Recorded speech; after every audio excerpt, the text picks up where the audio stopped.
Sweeping time. Sweeping time. Oh, sweeping time. I was in the laboratory when somebody showed me him. Somebody said that I'm up today. He wants to take care of them. And in this crowd was singing loud, going to the convention. When we walk in big spin and ting, oh Lord, walk a session. In the hand was a plan and he start to jam. He hit them bam, bam, bam. Somebody say you got to like the man. He had a touch of Eric William. Hallelujah. We ain't making no total mistake. Hallelujah. What the opposition can't ever take. Hallelujah. When I say okay, you know what I mean. Hallelujah. Get all your crew sweeping this country clean. Hallelujah. We can't fail. Hallelujah. Next in the tail. Hallelujah. Great is the B&M. It shall be revealed. Sweeping time. Sweeping time. Sweeping time.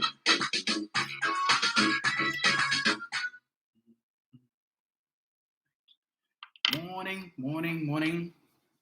Sweeping time on a Sunday morning. I should probably change the name of this live until the 14th of August as sweeping time. Anyway. Good morning, Carol Myers, Harold Lee, Annette Baird, Ruth Fronton, Deborah Durante, and Georgie Allman. Good morning. See who I have on YouTube. YouTube people are always up early. Pauline Buckmeyer from Florida. Good morning, Pauline. Yes, I booked my ticket, so in a couple of weeks I'll be heading up that way. Yeah, we see how that. Anyway. Roxanne King, good morning. Macaroni Tony, Rena Jennings, morning. Earl Turpin, Alberta Sampat, proud to be Trini, morning. Kathy Ann Best, Lucille Charles Ford, Udani, morning. Roxanne King, bring out her brooms, boy. Morning, David Clark, Deborah Durante, Lisa Atwater, Daniela Williams. I'm seeing some names that I don't normally see, so welcome to all of you. Point Commander Sharon, good morning. Donna Walcott, Natalie F, Trevor Carter Nelson, good morning to all of you. Adaremi X, Rena Jennings, and all of you guys. Brenda Isaac, Stacy with DC, Douglas, Miami might be one of my favorite places. Good morning, Alison Boyce, Minad Lazari, morning. Raymond Penny, good morning. Morning, Diane. I haven't seen him yet, but good morning to His Excellency, the President of Pleasantville, Nigel O'Connor, and First Lady Mauricia Keegan, and good morning to Morning, Angie. To Mother Tuna Puna, good morning as well. Alison Samuel, morning, Alison. Annette Hunt, Yvonne Blake, good morning to all of you guys. Who else is there? Kamia Dean, morning. On this, what is the date today? The 16th, Sunday, the 16th of July, 2023, just recent. Wow. Let me get my stuff here in a gear. There's 1,010 things I want to talk about today, but I don't have the time. You all will forgive me. And since now I have to prepare, I have to do research for 6 programs instead of 3, you all will forgive me if, some of the things I had to hold for the television program on those days when I don't have guests, which might not be very often, but on the off days when I don't have a guest, or I may deliberately not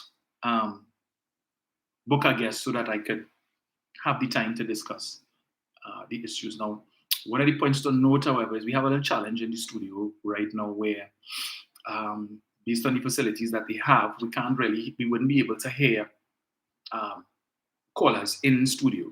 So it's an earpiece that they give us to hear, but so far it's only a facility that is available for me. not for the guests. So that is why we didn't have didn't take any calls on Tuesday, because Mr. Roberts was there. He would not have been able to hear what the callers were saying.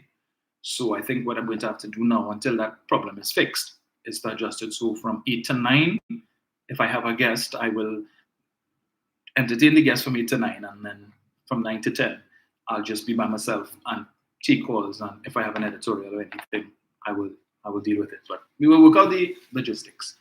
Right? So yes, let me see, where are we? So there were a couple of things I wanted to touch on, but anyway, I will deal this morning, I think, with that procurement issue. I wanted to touch on the property tax thing too, but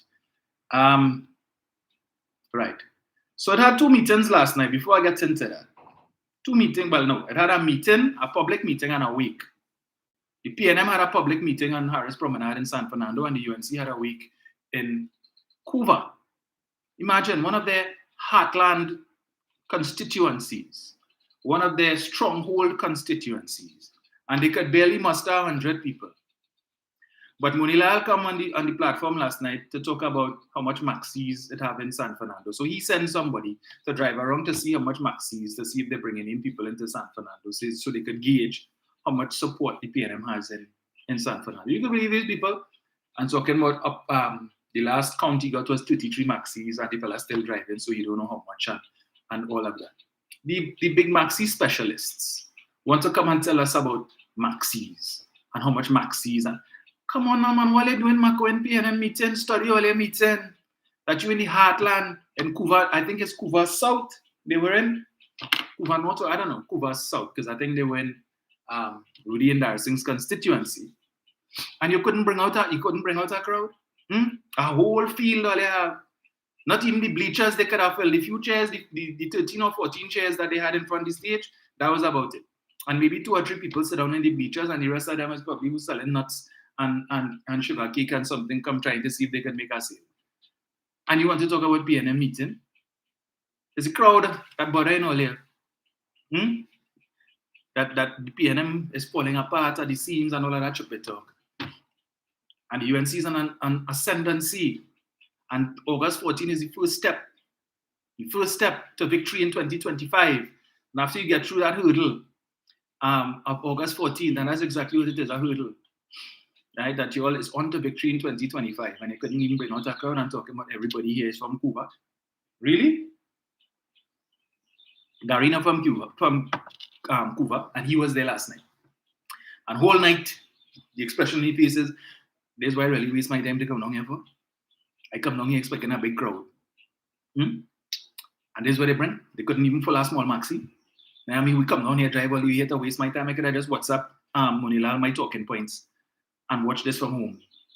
The big one waste my time to come down here, because everything come out of Munilal mouth is things that Gary Griffith has been talking about for the past however long. About the government giving $45 million to go after the opposition, all that kind of stupid talk. Nothing original come out of Munilal mouth. And everything else that he said that Gary didn't tell him to say was lies. Talking about when they were in office, crime was so low and the lowest in decades. Really? And all I do is shooting up articles in the comment section on the live, right? And the supporters can't respond. They can't respond. 2012, Easter weekend, 12 murders between Friday and Sunday. Answer that now. Who that happened under? Keith Wally wasn't Prime Minister in 2012. Foolishness. Trinidad and Tobago's worst ranking on the crime index, worst ranking in the country's history on the crime index was in 2013. We were 3rd in the world in terms of the most criminal country. 3rd in 2013. Under who? Kamla Prasad Bisasa. Not Keith Rowley. The worst ranking ever. But they don't like to talk about that. They're not interested in that conversation. Whenever you get them that, they're looking to pivot and shift the goalpost to talk about something else and Rowley mother so and all kind of show Rowley's a rapist and Rowley's a pedophile. Let us stick to the issue at hand here. Debunk it. You can't do that. You all want to come on the page here and show all kind of stupid talk. Deal with the issues. We continue to give you all the opportunity to challenge anything that is posted on this page. And up to now, none of you all have been able to rise to that challenge. We're still waiting. Anyway. So last night, I'm looking at the meeting, right? I don't even understand what was it. David Lee, who was the master of ceremony, song like he had one too many. The man tongue heavy. And where was your political leader last night? Our political leader was in our meeting. Where was yours? And she lived just a stone's throw away, down the road. She couldn't come to that meeting. But only have meeting whenever only have meeting in Oho. She there, but she couldn't come to that meeting last night.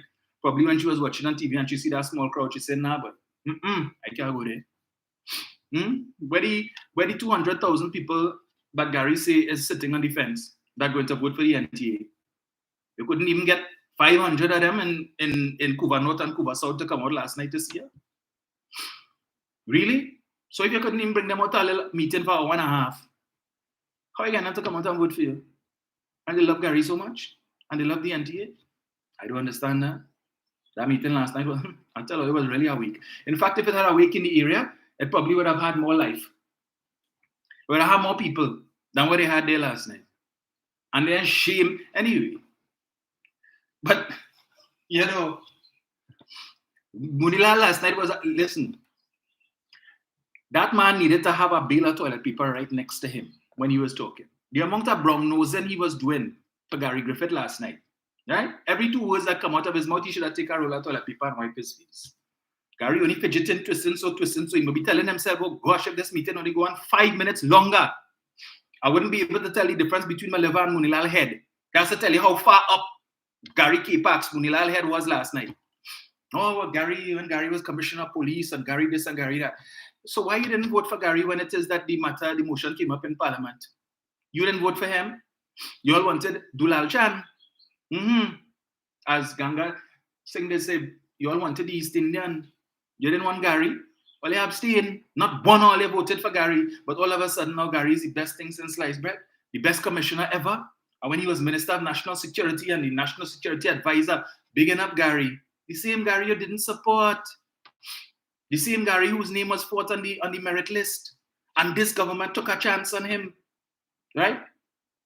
You're complaining, oh, that Dr. Rowley intercepted the merit list and all of that and Bacchanal. And I continue to make the point. There was no obligation to select the first, second, third, fourth, or any name on the merit list. Dr. Rowley didn't have to intercept any merit list to not support Gary Griffith. The law doesn't obligate the government to choose the first name on the list. And since they didn't see the list, we didn't see the list, nobody saw the list, we don't even know if in fact his name was first on the list. But all you know that, because just like you all had extra vision in 2015 to know that up till 6 p.m. on September 7th, you all were in the lead in the election. Because everybody had extra vision to just look at the box and you all could count the number of votes. So up until 6 o'clock, we were ahead. And because of the 1 hour extension, that is why you all lost the election.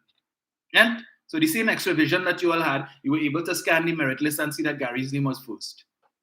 Really? Come now, man. Ease us up with that. Ease us up with that, man. Yeah? And Munilal Gomez just to dip your head down inside that toilet bowl, and you just keep flushing. Yeah. You had to rinse off because your whole head was up in that K-Parks last night. The lion of Oropuch, pussycat of Oropuch, the liar of Oropuch. That is what he is. Not no lion. Yeah, mouth last time we never Kamla around. Yes, leader. Emasculated. As I always say, the men in that party, when it is you all come by the door, Kamla say, make sure and leave your testicles in the box outside, right? You're not going to need it for the next 5 years. And the councillors, you're not going to need those testicles for the next 4 years, right? Those of you who are successful. So just leave it right there. You're not going to have any use for it. Emasculate you from the time you reach until you're ready to leave. And yeah, that is the government in waiting. So let me get to this in the interest of time. This whole procurement issue. I saw in the newspaper that Mrs. Prasad Bisesa has indicated the opposition will not be coming to the parliament on Wednesday to debate anything. They're going to the courthouse. And she leading the charge, right? In the courthouse. So they're not willing to come to the parliament to treat with the rectification of the law because the government broke the law and the government broke the law. The government didn't break any law. The law, as currently written, allowed for the government to do what was done. How it was written. As she clearly said, it was an error in drafting. So what the law currently reads is not what was intended. But Mr. Imbert didn't draft the law. But if that is what the law currently says, in order for that to be amended, because that is what was passed in the parliament, and that is what stands. So until such time as that is amended, it is the law. So the government didn't break the law. So you all need to pick up that issue with whoever drafted the actual wording of the law, blame them for that, right? And it was a situation that required the intervention of the minister, and it was done. Now, I don't understand. The minister had a press conference, right? And you see, the allegations from the UNC that the government wanted thief, that they brought this exemption because Balize House, according to Munila last night, Balize House hung up, right? Because you see, and this is when you're laying trap for other people, right? For the last few months, they're talking about Balize House and how, they're talking about Balize House for the last few months. And the government is contractors billing Balize House and kickback and all kind of thing. And the government was telling them, the PNM was telling them, look, this is how Balize House is being constructed. We've had a series of fundraisers, and as the money comes in, we will do what we can with the money that we have. The PNM has had a series of fundraisers. In fact, I think one of the annual fundraisers, which is the September Affair, which is a formal dinner in the Hyatt, which is usually held around Republic Day, is coming up. And that is not a cheap dinner, right? Ease them up now. That is not a cheap dinner, right? But they have that every year. I think the last one I attended would have been in 2020. I think then we had COVID, and last year I think was the first time they had it again. And unfortunately, tickets sold out. Yes, because it's a sold out affair. Then you dress up in your best and you go and you do your thing. So they were telling us Balize House costing 100 million, 150 million, 200 million, and it's contractors funding that. But now construction has reached a certain phase, and money, of course, has to be raised to continue. So they realized all the stupid talk they was talking all the time about this contractor and that contractor billing Balize House is nonsense. Listen to UNC logic. Munilal come last night to say Balize House hang up because the government catching the tail now to give out contracts to their friends and financiers to be able to get the 10% kickback to fund the construction of Balize House. That is UNC donkey logic. So you're telling me the government is giving contracts to the financiers and the friends, and then they get in a 10% kickback to finish Balize House.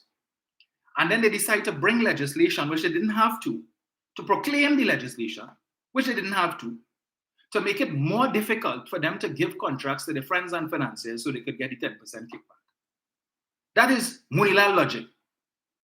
So the leadership of the PNM said, and said, yes, everything running smooth. We get the 10% from the contractors and Balize House running. So here what we need to do, we need to throw a spoke in the wheel of that efficient operation, right? We need to go and proclaim the Procurement Act so that it could be difficult now, and we had to sit down and scratch our head and wonder how we giving contracts to the financiers so we could get the 10% kickback. That making sense to he. So you come last night to stand up on our platform and talk that BS on, well, I don't know if they were carrying the meeting on the radio or on Jagriti TV, whatever. But that made so much sense to he that you come on our platform and talk that. You see why it is I tell you that from the time he went home, he needed to just put his head in the toilet bowl and keep flushing. Not just your face, what coming out of your mouth as well. Yeah? Because it is reflective of what up here. It leaking, your brain leaking, and what is in there coming through your mouth. And the supporters going and run with that stupidness. Yeah? So they had to wonder, maybe what they realized the nonsense they were talking about now, because the 100 million. So all of a sudden, and Kamala spoke about that in her press conference, I think on Thursday or Friday there. Yeah? All of a sudden, she's a quantity surveyor. So she could just drive past Balize House and she watch out the window, yes, 100 million. You could quantity survey for the Pink Palace and tell us how much that costs? You didn't know. 10 years you couldn't afford to finish it. You and Gregory, Dr. Gregory and lawyer Kamala. 10 years all you couldn't build churrup. And all of a sudden, as you become prime minister, the house finished and it grew. You didn't know what quantity survey in there. But now you're the best quantity surveyor I'd have in the country. Yeah? All you only study in Balize House. Study that after 34 years, going on 35 years, the UNC is still homeless. All you're knocking from pillar to post, How long you will be in Shogunas there until the landlord decide to run all there? I'm sure all now while looking for a new home. Yeah, just in case. Waiting for the eviction notice to be served so you all can move out. And then you will say, well, it's because the noise is you in the area. They can't even run their own party, but they want to run the country. 34 years and all they can't have a permanent home. But when you're watching Balize House, forget Balize House, that is not all your business. If you want Balize House to be a business, fill out an application form for membership to the PNM. But I could tell you now, it will be rejected. We're not interested. We're not interested, right? The quota of defectors for the year has been reached. We're not taking no more, okay? So ease us up, right? Hold all your horses until next year. But I'm coming back to this procurement issue. All of a sudden, the UNC, they are the de facto defenders of proper procurement and the procurement legislation, yeah? So the government broke the law and they're not supporting, but you see demonstrating as usual, party before country. So they're not interested in amending the law to make it a little easier for the citizenry. No. We are about scoring cheap political points. So they're not interested in coming to the parliament. They want to go to the courthouse, right? But the hypocrisy, let me see if I find what it is I was looking for here. Moral authority is authority premised on principles or fundamental truths which are independent of written or positive laws. Moral authority necessitates the existence of an adherence to truth. Moral authority is trustworthiness to make decisions that are right and good. Right. UNC, are you serious? Kamla, Munilal, are you really serious about this? I listened to Munilal again last night talking about in 2012, Kamla Prasad Bisesa brought procurement legislation since 2012, 2013, 14, 15. Why they didn't proclaim it? Why didn't you all proclaim it since you were so gung-ho on proper procurement? Why? And left it to this administration to do it. But you see, when it is that we want to jump on our moral high horse, and I'm not just talking about the opposition here, I am talking about other men and, well, not other, the men and women of letters who have come out to pontificate and to criticize and attack the government, and all who was calling before for the proclamation of the procurement legislation and that the government dragging its feet, right? And in the interest of good governance that we need to proclaim the legislation, and the government came and they proclaimed it. But the government was making the point that before we proclaim, we need to ensure that all of the necessary infrastructure is in place to allow for the smooth rollout of the legislation. They didn't hear that part. They didn't study that part. We just want the procurement legislation proclaimed. And why is the government dragging its feet? The government said, all right, all you wanted, look it. In April of this year, the procurement legislation was proclaimed. But the consequences of proclamation without infrastructure is now being felt. Let me read something here for you, right?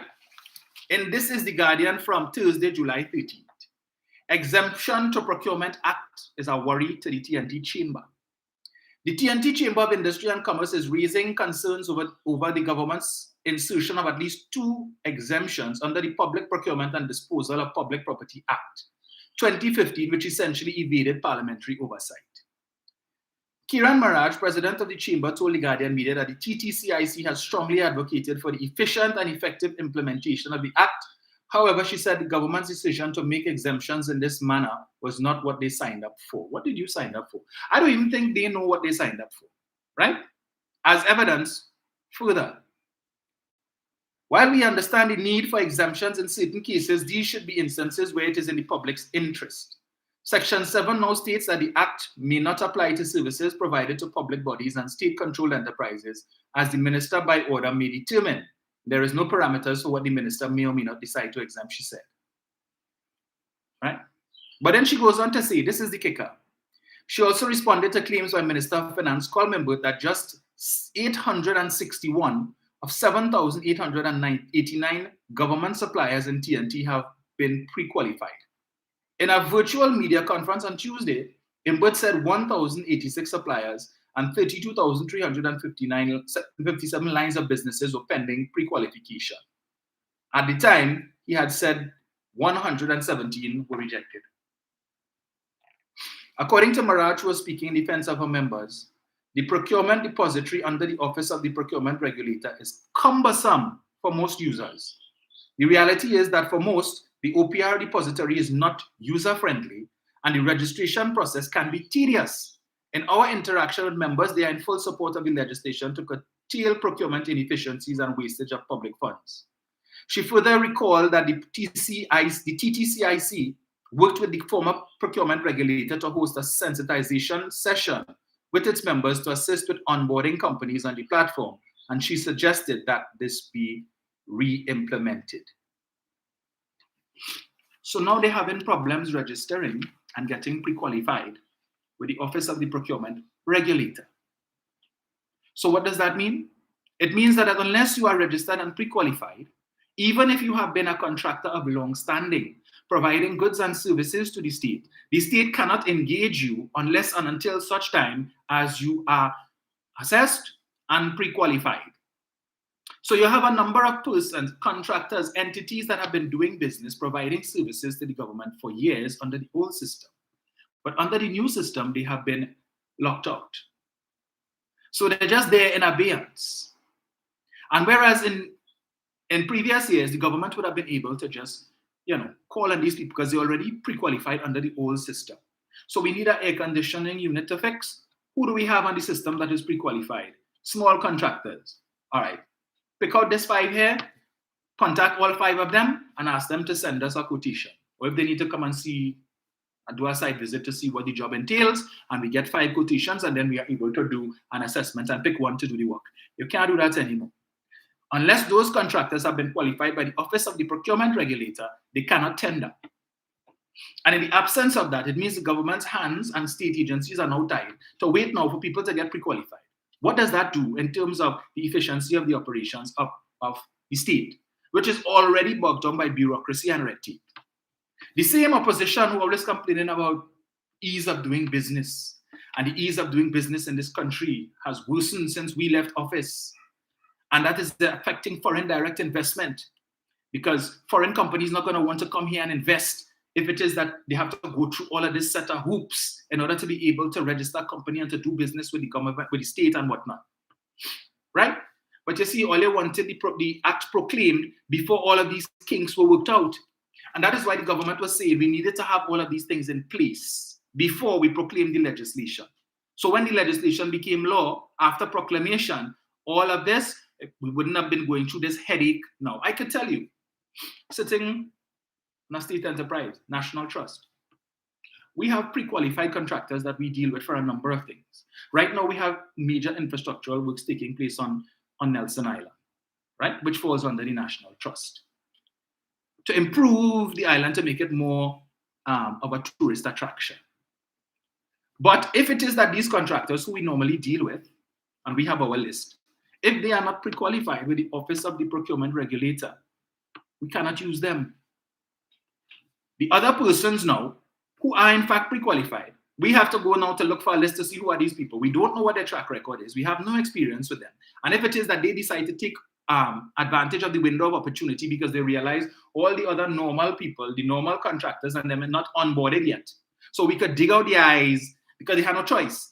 If we, and it's just a few of us now, and we decide to form a cartel and gang up and charge them hefty prices, well, they had to go with that, because that is all they have available to them until the other normal contractors get their act together.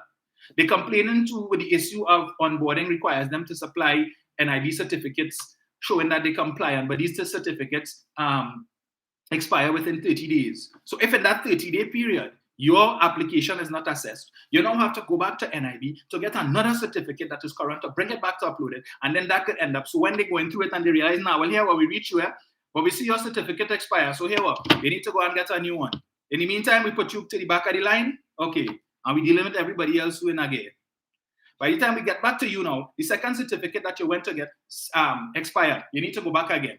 And all this set a run around. Frustration. In the meantime, your business ain't getting no business from the state because you're not onboarded. That making sense to them, right? Bureaucracy and red tape. making sense to them. So make it more difficult. Understand what the UNC is about. Frustrate the process so that when things can't get done and the government can't do anything, because when the road had to pave and they cannot engage the contractor and so on, the small contractor, when house had to build and they cannot engage the small contractors and the medium-sized contractors and all of these things and nothing getting done, they say, but this waste of time, government. Nothing happening. The economy on the brink. What is what happening? Government, anywhere you go, they can't do this and they can't do that. That is exactly what they want. They're not interested in fixing. And that is why the Prime Minister has said now that we have identified errors in the law, issues in the law, which could cause the government to be ground to a halt. We need to fix it. It is not about Keith Rowley. It's not about Coleman Booth. It is about the country. It is about fixing the things so that when you, the average citizen, go to a government office, you don't have to hear, well, here, we can't do that transaction today and you gotta come back next week because we're having problems with this. The photocopying machine down, the franking machine down. And we can't engage the services because the one contractor that we have who normally does that is not approved by the procurement regulator. So you have to wait until he sorts out the business and then we're going to fix that. So your business has to wait and put on hold until whenever this contractor gets through with the office of the procurement regulator. But all of these things should have been done before proclamation. It's the same thing with the local government reform, the new act. For those of you who had an opportunity to read the act or read some of it, you will realize that it's fundamental changes that have been made. And the point that the government was saying, the 1-year extension, it wasn't because the PNM are afraid to contest any election. Because win, lose, or draw, the PNM has been there, done that. The point that the Prime Minister and the government is making, that 1 year was supposed, again, for us to put the infrastructure in place for the rollout of the legislation so that when the new councils come into office after the election, they don't have to sit down and say, well, we can't do this and we can't do that because the new law says that this is how it's supposed to be done, but the infrastructure to facilitate that is not yet in place. So we can't pave the road because we don't have approval for this contractor. Because you're not going to engage Junior Sammy to pave as 1 kilometer of a secondary road. You're not going to engage Kusal and all the other big contractors. It's the small contractors, right? Those are the ones. But if it is, they are not onboarded. You can't do anything because we're waiting. And you have other things because the new rules say this and say that. But we are unable to engage the new rules because we need this to be in place, that to be in place. And because it's not in place, your councillors listening to you, they go into council and could do nothing because their hands are tied. Why? Because the legislation is in place, but the infrastructure is not in place. So we're operating now under the new system, and we don't have the tools that we need to operate under the new system, and that making sense to the UNC. Ask any UNC candidate who comes to your home to ask you for your vote. Ask them what is in the new legislation, anything, and see what they will tell you. They don't have a clue. They're going into council come whenever the new term starts, after August 14, like they're in headlights. Totally clueless. I saw that the PNM had a training session for their candidates, I think it was last week at Cascadia Hotel, right? Which I assume would have been to apprise them of certain aspects of the new legislation, what they can expect. Has the UNC had any such meeting to sensitize their probably soon to be councillors as to what they can expect and what the new system is going to be about? Even the old councillors don't know what the new system is. So the new councillors, just as bad or even worse, have no idea what they're going into, and they cannot expect to get any guidance from the old councillors because they haven't taken the time to study the legislation to see what are the changes. So how many of them know, for instance, that under the new system, we will no longer have chairmen of corporations, but the head of every corporation will now have the title of mayor? How many of them know that? So we're doing away with chairman, no longer any chairman. So you'll have a mayor of the Tunapuna Piako Regional Corporation, you will have a mayor of Sanwa Lavantil, all of these corporations that had chairmen. Before, it was just Arima, the boroughs and the cities. Arima, Shogunas, San Fernando, Port of Spain, and Point Fortin that had mayors. Now, all 14 municipalities will have mayors. How many of them know that under this new legislation, it will see the doing away of the Ministry of Local Government? Because the councils will now be accountable to the Ministry of Finance. and the process by which that is to be done. How many of them know that under the new system and the new legislation, what you're going to have is an executive council which comprises 8 persons? How many of them know that? Right? Which will be headed by the mayor, and then you have councillors or who would be selected by the mayor to be a part of this executive council. That did not exist before. One of the interesting points that Mr. Roberts raised on Thursday night was that there would be a limit in terms of how many committees you would have in place to run the corporation. So the law now establishes a limit of 8 committees, which would be a blow to the Sangre Grande Regional Corporation, which under the control of the UNC in the last term, when they came in 2019, increased the number of committees from 12 to 15. So a corporation like San Juan Laventil, which is bigger than Sangre Grande Regional Corporation, for the last 2 terms and some, have been operating with just 8 committees. They have more burgesses and more members of council than Grande. San Juan Laventil has 18, Grande had 12. San Juan Laventil is seeing about between 170 to 180,000 burgesses, more than Grande. But Grande needed 15 committees. 15 committees to operate. And San Juan Laventil, that bigger than them, was operating with just 8. It's just like Pasabi Sessa when she was prime minister. She needed 33 ministers to run a country of 1.4, 1.5 million people. Today, you have Keith Rowley running with 23, 10 less, and doing a better job than she did. You know what that tells you? It's about money. Because every committee that you chair, you're getting a little extra money in your pocket.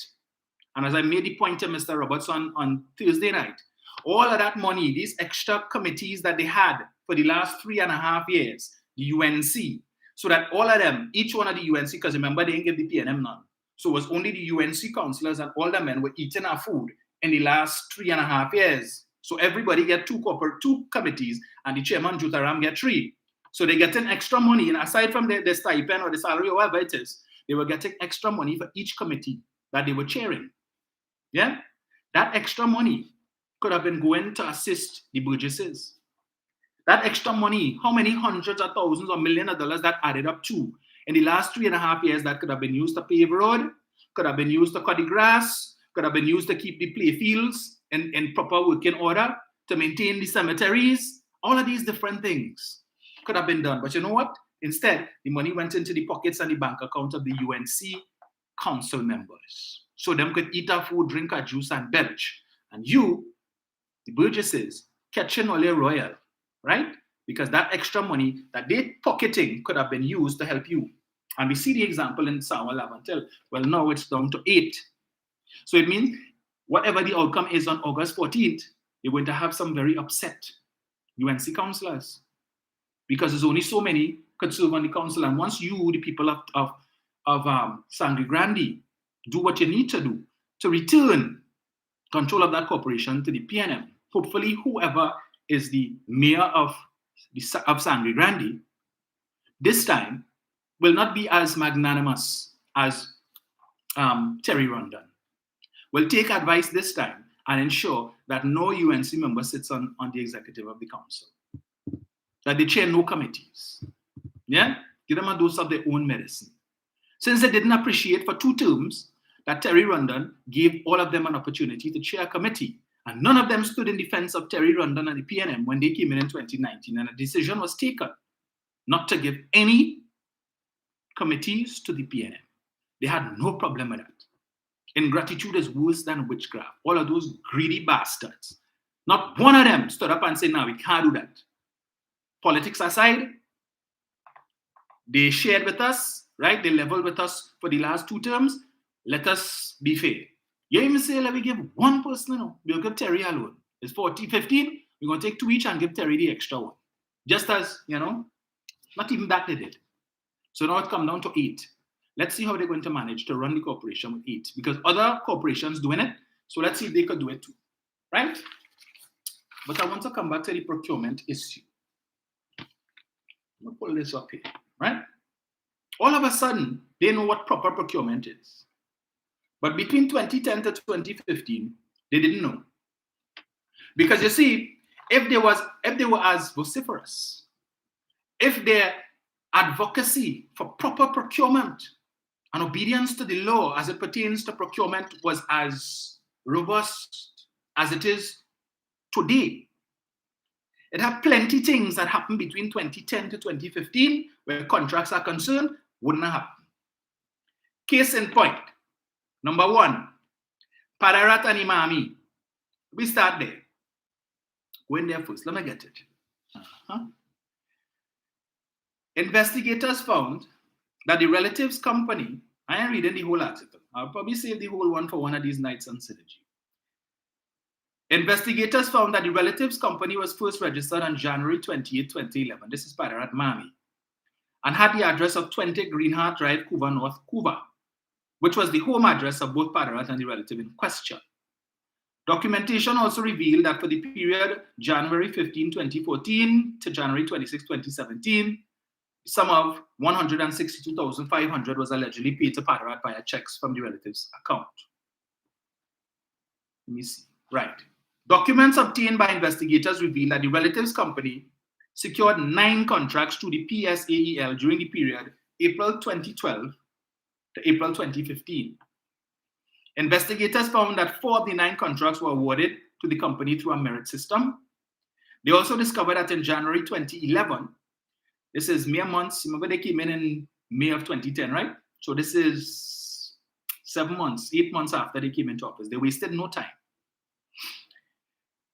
They also discovered that in January of 2011, Rentokil Initial Trinidad Limited tendered a bid to furnish, install, and service soap dispensers at Petrotrin's offices in Pointe-à-Pitre, after there was an invitation to tender by PSAEL.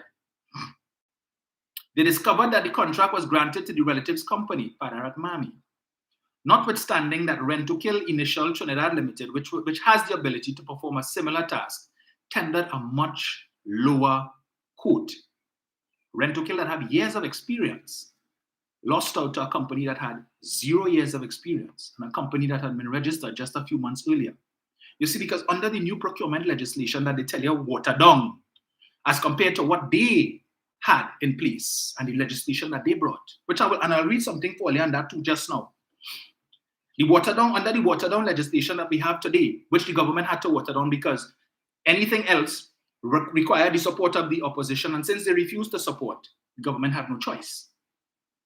Pararat Mami could not get a contract because under the new law, when Pararat and Imami get that contract, PSAEL would have had to write to Rentokil and the other companies that tendered to explain to them who won the contract, why they lost out on the contract, what Pararat and Imami bid as compared to what they bid, and what were the metrics that were used to award the contract to Pararat and Imami. So unless it was done above board, it would have problems because then Rentokil would have been able to appeal. But they didn't know about proper procurement then. I continue. Investigators also noted there were 2 instances where, based on the tendering process, selection using the lowest bidder criteria, the service providers recommended were not awarded the contract. So the tender evaluation committee say give it to these people, but the management say give it to Pararat and Imami. Under the current watered down legislation, that could not happen. Investigators added that Pararat's relatives company was awarded the contract by the Finance and Tenders Committee, notwithstanding the fact the bid tendered was double the amount quoted by the other service providers. I thought when you put out a contract, you put out a tender, that you're supposed to get value for money for the citizens, right? But here it is that the other service providers, plural, all of them, Pararat and Imami bid double what they bid, right? No experience, but they get contract.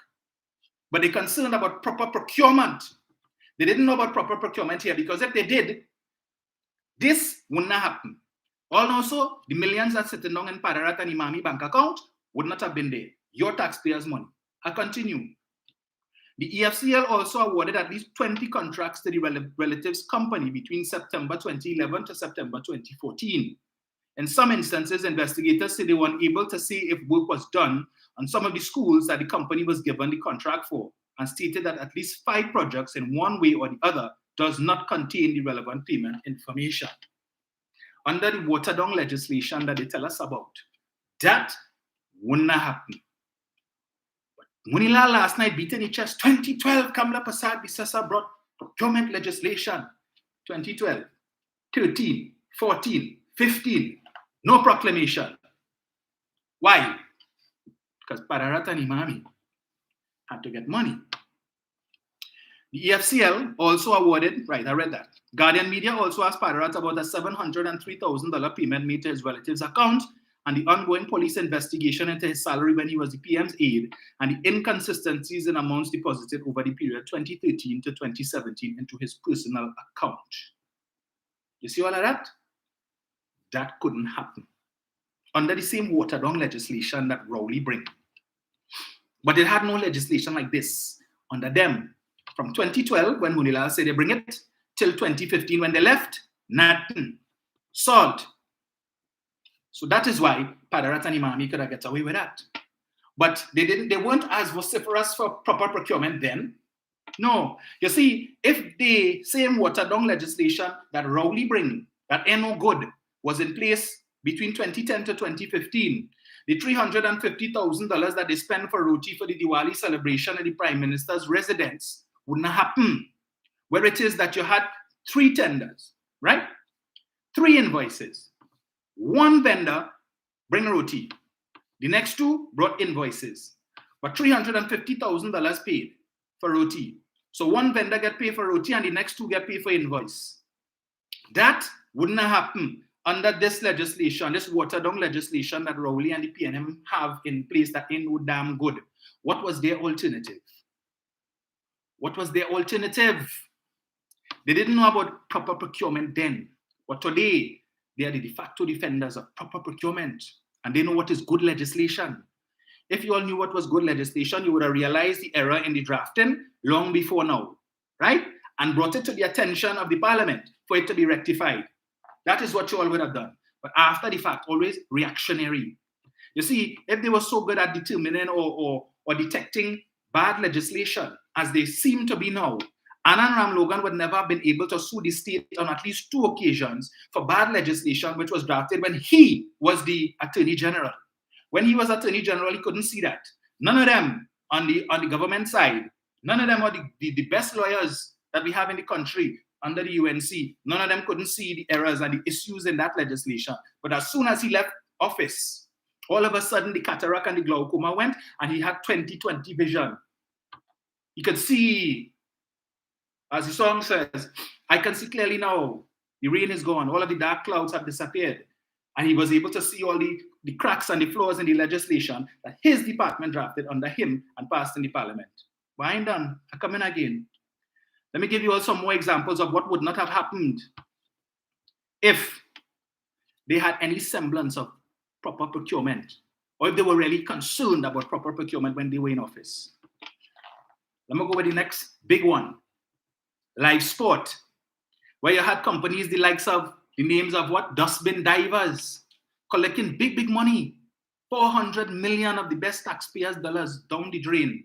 You see, if they were so concerned about proper procurement then, between 2010 to 2015, Adolphus Daniel would not have been able to run away with $34 million just so.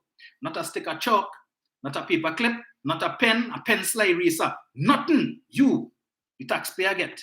That 34 million, you know how much all your pay slip every month, PAYE, come out from all your pay, went to pay in that 34 million? But the supporters not interested in that. They want to get back that. No, they want back the 35 million from E-Tech. Now going again, let me read it for you. This is Mrs. Prasad Bisesa speaking in the parliament when she laid the live sport report. Right? Where is it? Let me get it here. I'm going to read the whole thing in the interest of time. Following concerns about alleged criminal infiltration into and irregularities in live sport, on May 24th, Prasad Bisesa ordered the audit, removing live sport from Roberts' sports portfolio and placing it under Gary Griffith's National Security Ministry. Here, who is it anyway? Both ministers were present for the Prime Minister's statement yesterday. Prasad Bisesa said the report revealed a number of problems. What were these problems? She said these included procurement breaches. Procurement breaches. So between 2010 to 2015, they didn't possess the capacity that they possess today to discern proper procurement procedures. No, they didn't know about proper procurement then. A deviation from the mandates of cabinet, the involvement of some people in criminal activities, fraud by suppliers, the very same thing that the claimant taking place now in the construction of Balize House happened under them, live sport $400 million. And this is Kamala Prasad-Bissessar reading this into Hansard. And she believed it, or else she wouldn't have read it. Theft of equipment, breaches of the Proceeds of Crime Act, and poor control and monitoring by ministry officials. The audit committee also raised questions regarding possible complicity by officers of the ministry, given the widespread nature of the breaches. What is most shocking and disappointing is the fact that given the usually stringent nature of the bureaucratic processes and obtaining approval for projects, implementation programs, and monitoring progress, no action was taken to halt or prevent what the audit committee found. The PM added this program was conceptualized and formulated as part of a comprehensive program to try and roll back the tide against criminals and criminality in our country. Really? They mean it actually had crime between 2010 and 2015? Color me shocked. Based on what it is you're hearing on these platforms now, you would swear between 2010 to 2015, Trinidad and Tobago was a veritable utopia. Crime didn't exist. You're mad? I continue. It was specifically focused on saving the lives of young men who needed to be protected from the criminals who routinely preyed on them and helping to shape positive futures and so on.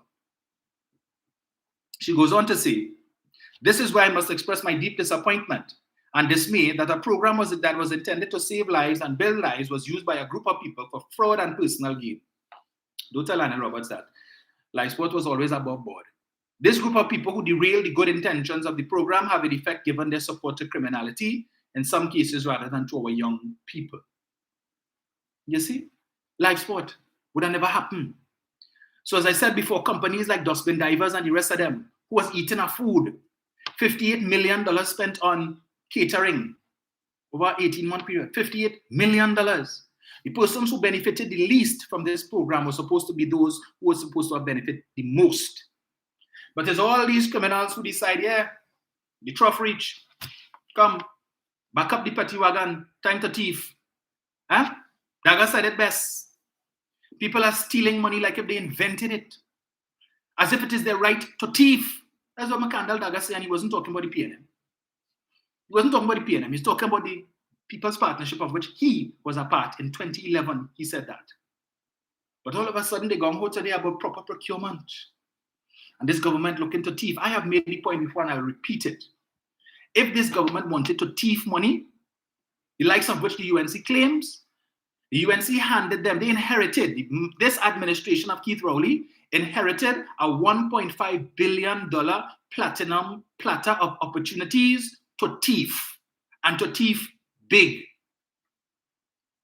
Curep Interchange, that the People's Partnership said would cost $503 million. This government did it for $221. They could have said, here what? We could get it done for $221, but we will tell the people it cost $300 million, and we could still beat with chest and say we save over $200 million. Meanwhile, the extra $79 million, we got divvy that up among the 23 members of cabinet. Every one of them would have been multi-millionaires. They didn't do that. The Arima Hospital, the Point 14 Hospital, both of which were retendered and came in at least $250 million less than what the People's Partnership had budgeted it for. Again, this government could have said, well, that is the budget. They say, well, no problem. We could get it done for less. But we will say it costs the same thing that they had budgeted. And then they can't come now and say, well, ask any questions as to why it costs that much. Because that is the figure of their budget. So if you come now to say how it costs that much, you have to explain to us how you arrived at that figure. So the government could have very well have done that. Thief all their millions. Do the project for less money as they did and thief the difference. President's House, that the People's Partnership had budgeted $169 million to renovate. This government did it for 89. That is 80 million more they could have thief and deviate up amongst the 23 members of cabinet. All of them would have been multi-millionaires and could have said, you see me, one term is enough for me. And hang up my guns, I done with politics and bust it. They could have done that. Napa, that they shut down for 2 years, and Lincoln Douglas told us in a press conference that it would cost over $100 million to fix the issues with Napa, right? That Napa on the verge of falling down. This administration came in 2015, and Imbut was able to complete it in 2016 for $20 million. 5 times less than what they told you. That is another 80 million they could have thief and share up amongst themselves, the 23 of them. The Red House project that was completed for 440 million, which the People's Partnership said would have cost 950 million.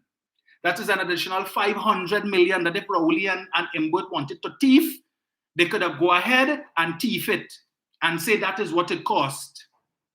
All of these projects, $1.5 billion is what the People's Partnership left to the PNM to thief. How much they thief? You hear any complaints about any thievery taking place in any of these projects? Any of them? I'm seeing here, no, I will not address that yet. Talking about, you see, and this is the problem I have with UNC supporters, right? Let us deal with the issue at hand here. All you want to go back 5 decades to 1970. We are in 2023. We're dealing with Rowley and Kamla. Do not come to tell me anything about Eric Williams and O'Halloran and Privat.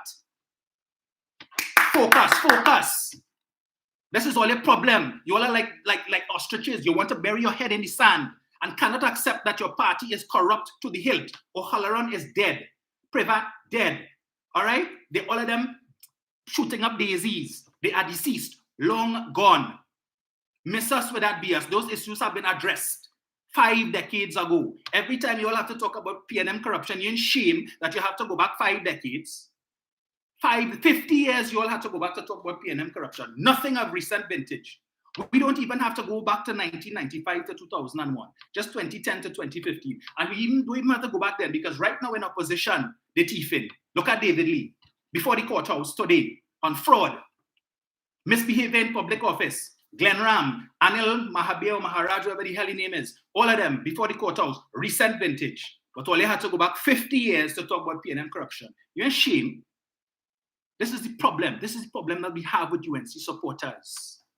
When it comes to PNM corruption, 2020 vision, all you could see clear. But talk about UNC corruption, cataract and glaucoma, all of a sudden, all you can see like blind mice all over the place. Look, let me continue my editorial. I'm not letting you all derail me here this morning. I see what you all are up to. Not today. Making the point, all of those projects, they can achieve. They ain't thief.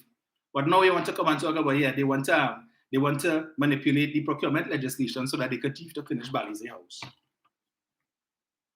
All them projects, they weren't interested in thieving. You know many other projects that are ongoing now, if they wanted, the Ministry of Health, the headquarters almost finished. Right from the Savannah, take a drive. For those of you who hardly come north of the Caroni Bridge, take a drive and come and see it. You know why? Because when that project is done, the $800,000 a month that the ministry has been paying for how many years? Yeah, that $800,000 was being paid between 2010 and 2015 too. You know why? Because the UNC weren't interested in building any infrastructure to house government offices. They weren't interested in the government building their own facilities to have to stop renting. This government has done that on more than one occasion, right? The very government campus that is today outfitted and occupied by several government ministries, taking hundreds of millions of dollars in rental income out of the pocket of the 1%, in whose back pocket all they say Rowley in. But Kamla was the one who for 5 years, 3 months and 14 days refused to outfit the government campus and instead continued to take out new leases and renew leases with the same 1% and continue to put the money in their pocket. When she had the government campus right there, and what she couldn't and didn't do, Rowley did. Today, Customs is no longer renting from St. Nicholas. They have their own building on Ajax Street. Today, the Board of Inland Revenue has their own tower. So all the little offices that they had all over the place, that if you had to do something, you go to this office, and when you finish, you have to run up the road by the next one, and you're sweating like, anyway, let me not go there. Right? Everything is under one roof. Now, yeah, government owned. The Ministry of Education have their own tower. Office of the Attorney General and Legal Affairs have their own tower. Immigration that used to be renting on Frederick Street, today that building is boarded up. They have their own building on Richmond Street. All of these facilities right there. Yeah? To take money out of the so-called 1% pocket. But Kamla was the one who was pumping the pockets full of money.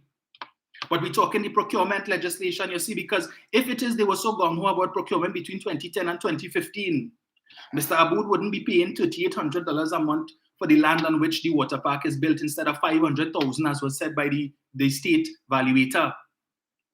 Mr. Aboud wouldn't have gotten 4 acres of land for $1 a year for 30 years to build a car park to lease back to the CDA for $900,000 a month. That wouldn't have happened. All the land that they gave away for peppercorn rates in Chagaramas under the proper procurement legislation would not have happened. But they're not ready for that conversation. All of a sudden today, they know about proper procurement. The millions that all you spend on a live sport that could have been used today to pave road, could have been used to be able to buy laptop, all of them things. That money, all who enjoying was laughing all the way to the bank because all they didn't know about proper procurement there. But only when this administration come into office, yes, you all are the authors of proper procurement. You all need to remind them when you see they come with the nonsense about all of that. So they're not going to Parliament on Wednesday to rectify the law. And the minister went to pains to make the point. We have a conference that is being held. Invitations would have been sent out months before, right? Now, further to that, with respect to the hosting of the 50th anniversary of CARICOM and the 45th meeting of the heads of government of the region, which meeting was supposed to originally have been held in Dominica, but they decided, well, since we have the 50th anniversary celebration here in Trinidad, let us just have that meeting to coincide and we treat everything one time. But hear them. So they didn't know they was going to do that months ago. They didn't know about the 50th anniversary. Here, Munilal. From the time you're born, you know when you're going to be 50. So them didn't know when CARICOM was going to celebrate 50 years. The idiocy of this man. The idiocy of this man. That when you send out the invitations and whatever, as the minister made the point, in the case of Mr. Blinken, who is the US Secretary of State, akin to being the Prime Minister of the United States of America, if they had such a position, he is the #1 diplomat in the US. Right? He's high up there in the cabinet of the United States of America, hence the reason he has such tight security. You do not announce well in advance when these people are coming to give persons who may be desirous of hurting this man in any way an opportunity to plan any elaborate scheme so to do. So as the minister said, you send out invitations to these people months in advance, but they only confirm a week or two before the event. So that when you think, right, we have everything in place, we good to go. You get an RSVP from the US Embassy stating, we are pleased to inform you that Secretary Blinken has accepted your invitation and that he will be here on such and such date. And this is the entourage that he will be coming with. So I don't know if it is they expected Mr. Imbut and the other officials of Trinidad and Tobago to have a crystal ball to see, well, yeah, Mr. Blinken coming on this date, and look, this is how much people he coming with, right? So we good. We will put that in place. Even when that notice would have come, it is not that the government of Trinidad and Tobago in isolation would make preparations for these people. Again, Mr. Blinken is not any ordinary public servant in the US. So certain security protocols have to be put in place, which they will specify. We need this in place, that in place, whatnot. This is our minimum standards when it comes to security protocol for an official of this caliber. So it's not for you to do a mad scramble to see, well, we need to get this in place. But under the new legislation, it says that in order for us to be able to put this in place, which the US is requesting, we need now to go and check the system to see who are the contractors that are qualified to provide this service. Then we need to engage them, put out a tender. The tender now, based on the new rules, supposed to take about a month because we had to send out the tender, give people time to fill out the tender documents, send it back in. Then we need to send the tender before the tenders evaluation committee, give them some time to review all of the tenders received, and then for them to respond to whoever is the selected contractor. Then you have a 10-day standstill period in which you're supposed to inform the other persons who would have bid to let them know in case they want to lodge an objection. And then in engaging the contractor now, they now have to mobilize resources to put all of these things in place to be able to deliver. So you're talking about 2 months. So you have a meeting, a conference that is due in 2 weeks. You get confirmation from Mr. Blinken and his entourage that they come in a week and a half before the conference, and the UNC is telling you, you need to follow proper procedure and what the law says must be followed. So by the time you get approval and you engage the contractors, the conference done a month and a half ago. Mr. Blinken make about 10 other foreign trips since the conference ended, and you still waiting now to procure. To procure what? The conference is done, but it making sense to them, right? Follow the letter of the law. This is what it says you must do. So we're working at a timeline of a week and a half, 2 weeks, but you're telling us to engage a 2-month process that required that for something that we require to be done in 2 weeks. And that is the point that the minister was making. This was a last-minute thing. So when you hear the UNC talking about all it, they know when the conference was going to be months ahead and whatnot. It's not about the conference. It's about when this particular guest indicated. That is why when you are having an event and you need to cater, you ask people to RSVP. So you know how many people you're catering for. You don't just send out an invitation and assume everybody is going to come and everybody is going to come, and then you over cater and half the people don't come and you have a set of food wasted. Money that could have been saved, you spend money on things that you have to throw away. You overbuy. A whole set of things now. You rent 200 chairs and 50 people show up. So the money you spend on them extra chairs is money that you could have saved, that could have been in your bank account to do something else because you assume everybody was coming. That is why you RSVP. So in this case, you can't tell Mr. Blinken you need to respond by such and such date. Otherwise, you can't come. You want him to come. You understand? You want him to come. And this is a high-ranking US official. And you have significant things to discuss with this man. So you have to be flexible with persons of that caliber. So if it is that he had sent in notice 2 days before that he come in, you have to accommodate him. So when they come here, it's not just to come and sit down, talk shop all day, and when you finish, you eat dinner and then go back upstairs in the hotel room. So they had to put things in place, entertainment and so on. I saw they would have taken him and Mr. Jeffries to this place, phase 2, Panyard, right? And they had them playing pan and all kind of thing. But they had to engage service providers. So they had a whole contingent of persons portraying the different local folklore characters and so on, carnival characters. And all of that had to be put into place in a short period of time. You don't have 2 months to engage these people. It is a short period of time. And that is why the government is saying, look, in some cases, we still have invoices coming in because we had to engage the people like that. And so that is why we need some time for the exemption to be able to treat with all of these things, because up to now, we still haven't satisfied all of the invoices yet. But you know, I can't remember what year it was. And this is the thing that irks me with the hypocrisy of the UNC. And I'll never forget this. When they were in office, and Emmanuel George was the Minister of, I think, Works and Transport, or Works and Infrastructure, they called it. You all remember it had a big sinkhole that developed by the lighthouse in Port of Spain, causing significant traffic gridlock and preventing, so that part of the highway was blocked off. And so traffic had to be diverted onto the bus route and the main road. That big pothole, not pothole, but the sinkhole. And I'll never forget, the media asked Emmanuel George on site at the sinkhole, how much is this going to cost? And I'll never forget his response. He said, we haven't done a quantification of cost yet, but because this was an emergency issue, whatever the contractor charges us, we will have to pay. Whatever the contractor charges us, we will have to pay. Because this is emergency and the work had to do. So when you ask the contractor, so you can't give us like a rough estimate of how much it's going to cost. No. So if when the work done, the contractor come and hand you a bill for 100 million, you have to pay it because the work done. It's an emergency, an exception made, no proper procurement.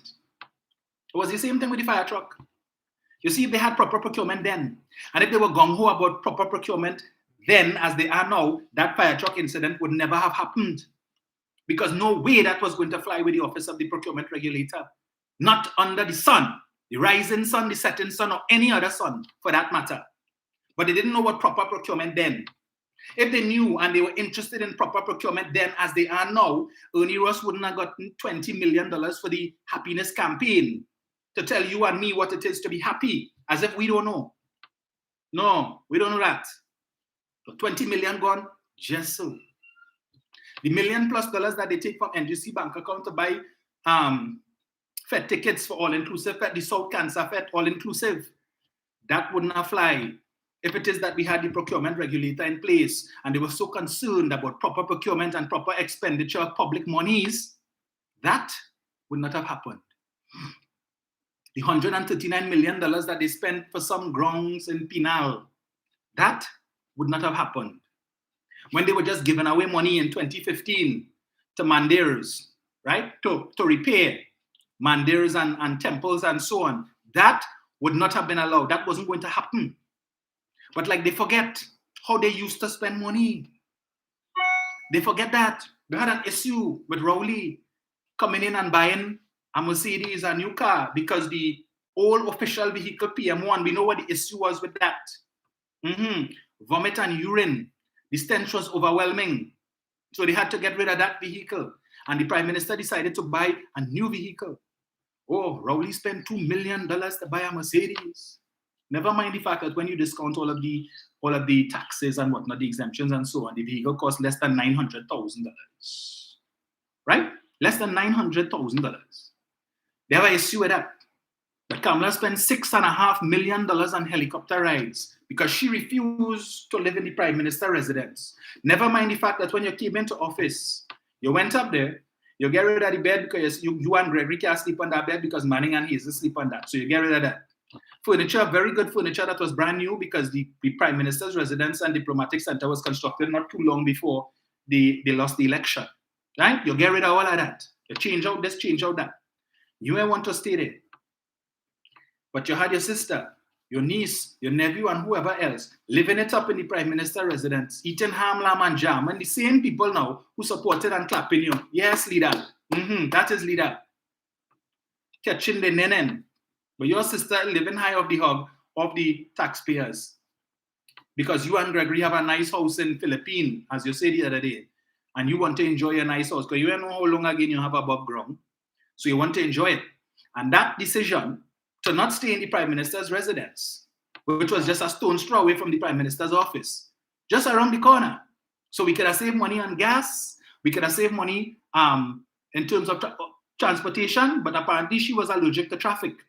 Yeah, so you need helicopter, 460-something missions, over 600 hours of flight time. Cost the taxpayers $6-something million. That wasn't going to fly. No pun intended.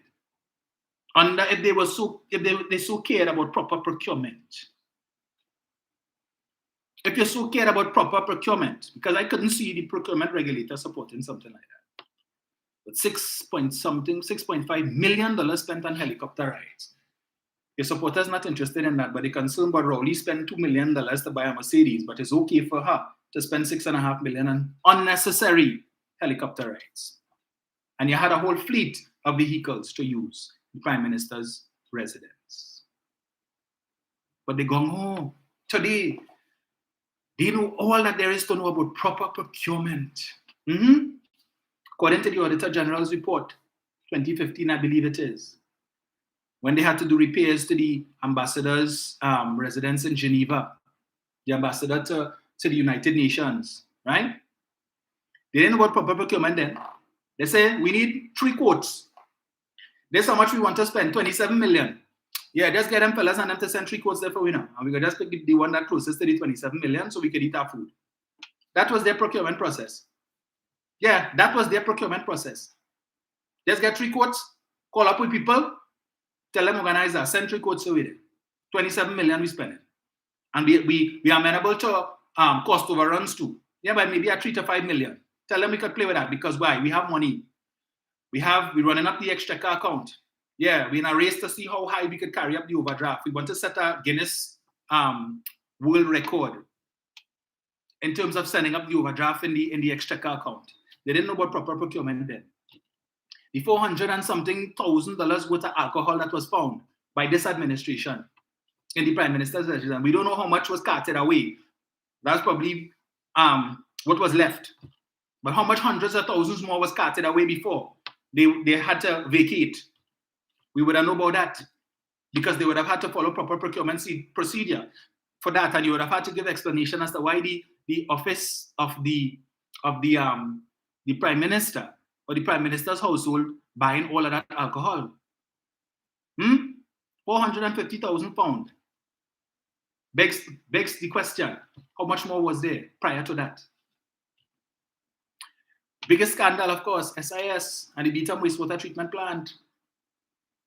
You see, if they were so robust in their defense and advocacy for proper procurement, $740-something million would not have been wasted on a white elephant. That is what we have today, right? Over $700 million spent on only 40-something% of the project complete. But if they were so keen on proper procurement between 2010 to 2015, Mamu, as Barataria calls him, right? Mr. SIS himself, Krishna Lala, who is now Mr. Panama, would not have gotten that contract. Why? Because SIS, the company with 0 years of experience in building wastewater treatment plants, could never have gotten a contract costing over $1 billion, $400 million more than the second, than the runner-up, a company called Alcatec or Atlatec, which had some 58 years of international experience in building wastewater treatment plants. But for some reason, based on the proper procurement procedures that they had in place then and proper tender evaluation procedures, SIS that has 0 years of experience was able to get superior under every rubric. But we had concerns with the company that had 58 years of experience of actually building wastewater treatment plants. If it is they were so concerned with proper procurement, then in no way in hell SIS was going to get that contract. And you, taxpayer, would not have seen the loss of over $700 million to something that today we cannot use, and Rudad Mulila wants to come and tell you, well, we just had to spend another $500 million to finish the project. But you know, this government, just out of wickedness and spite and vindictiveness, they don't want to finish the project because it was a UNC project. So yeah, because the government just have $500 million just sitting around there to just give to finish a project that you all started, that should not have even cost that much in the first place if you had followed proper procurement procedures and given the contract to the company that had experience. Because every concern that you had with the company that had the experience was realized under the company that got superior for everything. How? Every single member of that tender evaluation committee should have been before the court study for racket, bid rigging, all of them. But again, we didn't have no proper procedures then, because you see, under the same watered-down legislation that they tell you we only have today, if we had that between 2010 to 2015, they would have to tell Atlatec why they lost out on the bid. Express to tell Atlatec what were their concerns, how much SIS bid, and why SIS was able to get through. And then Atlatec would have had an opportunity to challenge. Yeah, this new procurement legislation allows for that. So it's not just give a contract and to hell with everybody else. But we're going again. Let me see if I get this here. You all remember the contract mill that was found in EFCL's offices? Was it EFCL, boy? Yeah. Where they had 3 fellas backdating contracts after they lost the election in 2015. And this administration came in. And Minister of, I can't remember what he was, agriculture or something so. Mr. Arnold Pigott told us about the contract mill that they found, where the 3 fellas was backdating contracts so that they could give it to the financiers and their friends to say, look, I have a contract here from since 1 year ago, to defraud the state. Contract mill. These people deserve a gold medal for innovativeness in thieving, that you set up a whole unit to backdate contracts so that you could come and defraud the state and pretend that you have a legitimate document to present to the new administration to say, well, look, we have a binding contract here that says we're supposed to be doing the work. And if it is you all want to renege on this contract, you have to pay us. We could take you to court. They didn't know what proper procurement did. That was their style of procurement. Racket, bid rigging, racketeering. That is what they were about. But the supporters want to come here and talk nonsense for me about race, some racetrack and O'Halloran and gas station. Hello, miss me with that BS, please. Yes, O'Halloran was a damn thief. You want us to say that? Yes. I don't know what Privat did and the rest of them because that was before my time. I wasn't born then. So I don't know the particulars of that. I haven't had the opportunity to go and do research into it.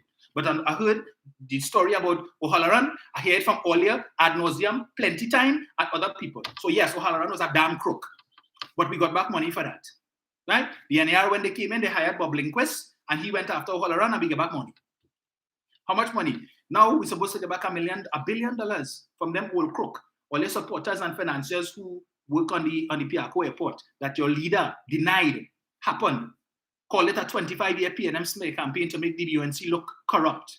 And when in the face of Mark Bassan's 5-night series, and then in the face of the Express over 3 Sundays, providing and publishing excerpts from the airport inquiry, in the face of that mountain of evidence that she could no longer deny, you're coming now to say, don't blame me, right, Pandey? Pandey was no longer part of this executive, so don't blame me. That happened under Pandey. You were Pandey's right hand. Pandey made you the Attorney General after he fired Ramesh for doing too many investigations, right? Why did he give you the work? So many other great attorneys it had in the UNC. Why did he give you the work when you were doing such a great job in education? The greatest, according to your supporters, the best Minister of Education this country has ever seen. He moved away from that and make you the Attorney General? Why? Is it because he knew that you wouldn't give him the headaches that Ramesh was giving him?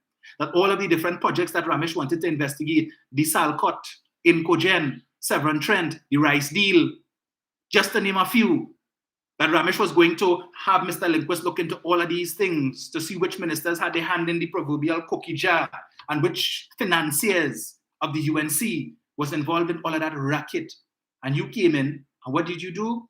Decided you weren't interested in pursuing any of these things. In fact, your primary motive was to get rid of Carl Hudson Phillips and Bob Lindquist, trying to find problems in the manner in which your predecessor would have retained their services. Talking nonsense again about proper procurement and that their services should have been the contract should have been tendered out. Since when you just put out tender for briefs? As Mr. Hudson Phillips had to put you in your damn place and let you know in all his years as a Queen's Counsel, he never heard that nonsense, that you want a whole line of lawyers to come up and tender for a brief. And proper procurement, you know about procurement for that, but a whole project that had no proper procurement whatsoever, resulting in billions of dollars, well, hundreds of millions of dollars stolen. If you all were interested in proper procurement then, the Piarco airport would have never happened. That racket would never have happened. But she know about proper procurement. After Ramesh get fired, she want to know what was the procedures that Ramesh used to procure the services of these men. That's what you were interested in, how I could fire them. And take whatever report. You want to know why Lindquist provided an interim report. If you had taken the time to read the report, you would have seen where he mentioned in it that because his services had been retained by the UNC and we were in the throes of a general election, that he didn't know if the UNC was going to win the election, and therefore, if you all had lost the election in 2000, his client, the Attorney General of Trinidad and Tobago, would no longer have been the Attorney General. So it would have been left up to the new administration, the new Attorney General, to make a decision as to whether or not you wanted to retain his services and to continue the investigation. That is why it was interim. He put that in the report. You looking for loopholes, how you could fire him, and he put in the report how you could fire. No need to fire me. I fired myself. I told my client I would work up until the Friday prior to the election and submit the report. And if you require my services, if you're still in office after the election, I am available. She wasn't interested in his services. She wasn't interested in Carl Hudson Phillips' services. Why? Because she wasn't interested in uncovering the truth. But you want to come now to talk nonsense about the report. It exonerated DPL Jolene John. She was the one who stood up to what was going on there. What was going on there, Mrs. Prasad Bisesa? What was going on? Because for 25 years, you told us nothing went on there. For 25 years, you told us that was just a PNM smear campaign designed to make the UNC look corrupt. There was no corruption in the Piarco airport, but in the face of mounting evidence, piles and piles of evidence to the contrary, you had no choice but to twist your tongue and admit to the truth finally. And all you could come and say, DPL Jolene John was exonerated. Jolene John was never the subject of any investigation. There were no allegations against Jolene John. In fact, Jolene John would have been singled out for praise and commendation for the role that she played in bringing to light the corruption that was in that project that lacked total oversight. Well, they didn't care, nothing. That project knew nothing about proper procurement. All the procurement rules were broken. Every last one. But everybody else, Pandey, told Jolene John, I know, I am aware. I am aware. It is a feeding frenzy and a milch cow. Pandey's words, in reference to the interministerial committee that was put together to oversee that project. The ministers of government who were on that committee, and he says, I am aware. It is a feeding frenzy and a milch cow. He knew what was going on. Jolene knew what was going on. Ramesh knew what was going on. You didn't know. You didn't know. Right? You were in outer space. You didn't know what was going on. You became Attorney General. All the reports, the report that was given to Pandey outlining all of the bubble and corruption was given to you as Attorney General. But you want to tell us today you didn't know what was going on. As Jolene was the one who stood up and brought the information to light. And did she ever have a conversation with you? Did she? And what was the outcome of that conversation? Did she express her concerns to you about what was going on in your capacity as Attorney General? And what did you do? Same thing that you did when you were Prime Minister? Himself to himself, hey, deal with that. Clean up that. Do you tell Annan, you send Donaldson Honeywell's letter back to Annan and tell him, hey, himself to himself, you fix that. When it is Stacey Ruknarayan sent you the letter of complaint from the NIDCO board members about possible interference or attempted interference by the then line minister, right? And she sent you the letter. What you do? You send it to Rambachan. Deal with that. Himself to himself and your boss Stacey Throat. But you're so concerned about proper procurement. But here it is that she's complaining to you that a possible breach of proper procurement may exist. Donaldson Honeywell wrote to you expressing concerns about improper procurement that was taking place with respect to the distribution of briefs, legal briefs. You had no concern about proper procurement then, because if you did, Ram Logan Throat would have bust long time. If you did, you would have had to bust Rambachan Throat long time based on what Stacey Ruknarayan put in that letter and based on the complaints of those board members. But you wasn't concerned about proper procurement then. But all of a sudden today, you're ready to put back on your gown. Yes, to go back in the courthouse. You want to dust off the cobweb off of your courthouse clothes. Yeah? Put on your heels to say you want to climb the steps of the Hall of Justice. You go in and argue case. This is what? Case number 6 in your entire legal career. Yeah? You're trying to see if you could make 10 before you had to hang it up for good. According to Pandey, what is your legal career? You give yourself silk. That's why Israel Khan had to ask you, name one case that you fight of wood that warrants you getting silk. One, you couldn't answer that. The man rake you over the coals, back and forth over the coals, and up to now you can't respond to him. He exposed you as a fraud of the highest order when it comes to your legal career. Yeah. But you all of a sudden you're going, who about proper procurement and this government trying to thief money to finish Balize House? The Brian Lara Cricket Academy, you all said it would cost upwards of 150 million. That's what Munilal tell us. This government did it for 89 million. Right? 89, that's a difference, 61 million. 61 million could more than finish Balize House. Finish it, furnish it, outfit it, everything. They didn't thief that money, but they want to thief. All of a sudden now they have appetite to thief. For 8 years, where is the comparative to live sport under this administration? Where is it? I ask you the question, where is the comparative for the Beetham wastewater treatment plant? This government, where is it? What is the comparative? What has this government done to compare to that? You see, under the proper procurement legislation, the same water-down legislation that they tell you Rowley bring, if it is they had implemented something close to that, or what it is they were proposing between 2010 to 2015, Eden Gardens, for which they paid $175 million, but for which Lyndon Scott, the independent surveyor, valuator, said was only worth 52 million.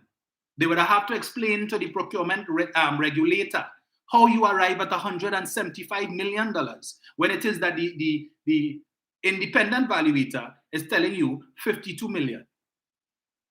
52 at best. And it could go all the way down to 34 million. And in fact, you don't even need to purchase that because you have lands adjacent that is owned by the state to do the very same thing. You would have had to explain that to the procurement regulator. But no, because Ole didn't have any proper procurement regulations in place at that time, 175 million of the best taxpayers' dollars went to buy a piece of land called Eden Gardens to build a house, right? Which they were selling for the owners were selling for $400,000 a lot. But you all buy it for $663,000 a lot.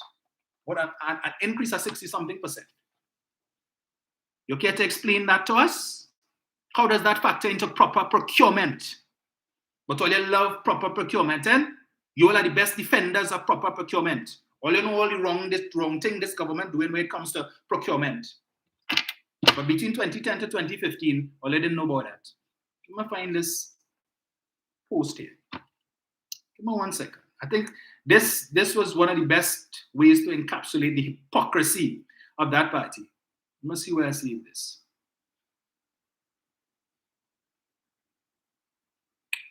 Is it for later? No, it wasn't there. This one, let me see here. Yeah, my personal profile. Saved. Right, here it is. And this is a piece, an opinion piece from Wired 868. This is an entity that is usually very critical of the government, right? Let me say this. When you have people like Afro Raymond coming to your defense, it tells you the government is in good standing. Afro Raymond has been one of the strongest critics of this administration and the previous administration too when it comes to issues of procurement. He is a man who could talk about procurement and proper procurement because he has always been an advocate. And he don't care who's sitting in Whitehall or wherever it is, or whoever is sitting in the office of Prime Minister. Once you're nonsense, he jamming you. You see, because he was the one who was on Botiwari's case. Again, procurement. When it is that they awarded the lands at Invaders Bay to Mr. Chin, Derek Chin, owner of Movie Town, right? And they did so based on some legal opinion. And Mr. Raymond wanted to get a copy of this legal opinion. And Mr. Tiwari refused. And the JCC went to court. And the court told him, give them the opinion. And yet still, Mr. Tiwari refused. Because he began in the court. But you're all for proper procurement. But you see, the current procurement legislation would have required them to disclose that information to anybody else who bid. So in defiance of a court order, you decide, attorney-client privilege, you're not releasing the opinion that you said informed your decision to award the lands to Mr. Chin. Dear editor, TNT blundered by not following best practices on procurement legislation. This is dated Saturday, 15 July, 2023. The permanent secretary, no, let me not start from there. Right. The following letter to the editor on supposed issues within Trinidad and Tobago's procurement legislation was submitted to Wired 868 by one Louis W. Williams of St. Augustine. Regrettably, I have not taken much interest in the ongoing national discussions over several decades on the need for appropriate legislation on the procurement of goods and services in the public sector. Given my other obligations, I just could not find the time to undertake a detailed study of the various views expressed on this matter, including a consideration of global best practices, and discover for myself the essential elements of an efficient, practical, administrative, and legislative framework to address this issue. Nonetheless, listen to this. Several years ago, not in the last 8 years, I was at a private party and I stumbled into an ongoing conversation among 3 individuals on the topic of procurement legislation. The legislation had not yet been passed and it was still under consideration at a very early stage. Remember, Munilal told us last night, 2012, they brought legislation. One of these individuals was a permanent secretary in his late 50s at a government ministry. He said to the rest of us that he had already prepared an undated letter to the authorities concerned seeking to retire early under the provisions of the relevant public civil service legislation. He further stated that once the procurement legislation was passed, he was not waiting for its proclamation. he would submit his letter the same day and request that he be allowed to proceed on all of his accumulated vacation leave immediately. Again, this didn't happen in the last 8 years. Fortunately for him, the legislation was passed and proclaimed after he had reached the compulsory age of retirement, and I understand that he is now deceased. The permanent secretary indicated to us that no member of his family had ever been arrested or charged for any criminal offense, and he was not prepared to do anything in contravention of the laws of Trinidad and Tobago. In this regard, he was quite convinced that many of the provisions of the procurement legislation under consideration at the time were impractical and nonsensical. Let me read that again. In this regard, he was quite convinced that many of the provisions of the procurement legislation under consideration at the time were impractical and nonsensical. 2012, 2015. If those provisions were implemented, they would grind the country to a halt. There would be total chaos and confusion. Very little will get done on a timely basis. Emergency matters will experience long delays while the very onerous requirements of the legislation were being fulfilled. TNT's already poor record with respect to the ease of doing business would be further exacerbated. In response to our queries, he stated that those concerns were raised by him and other public officials in the relevant quarters, but he and his colleagues were viewed as obstructionists and were ignored.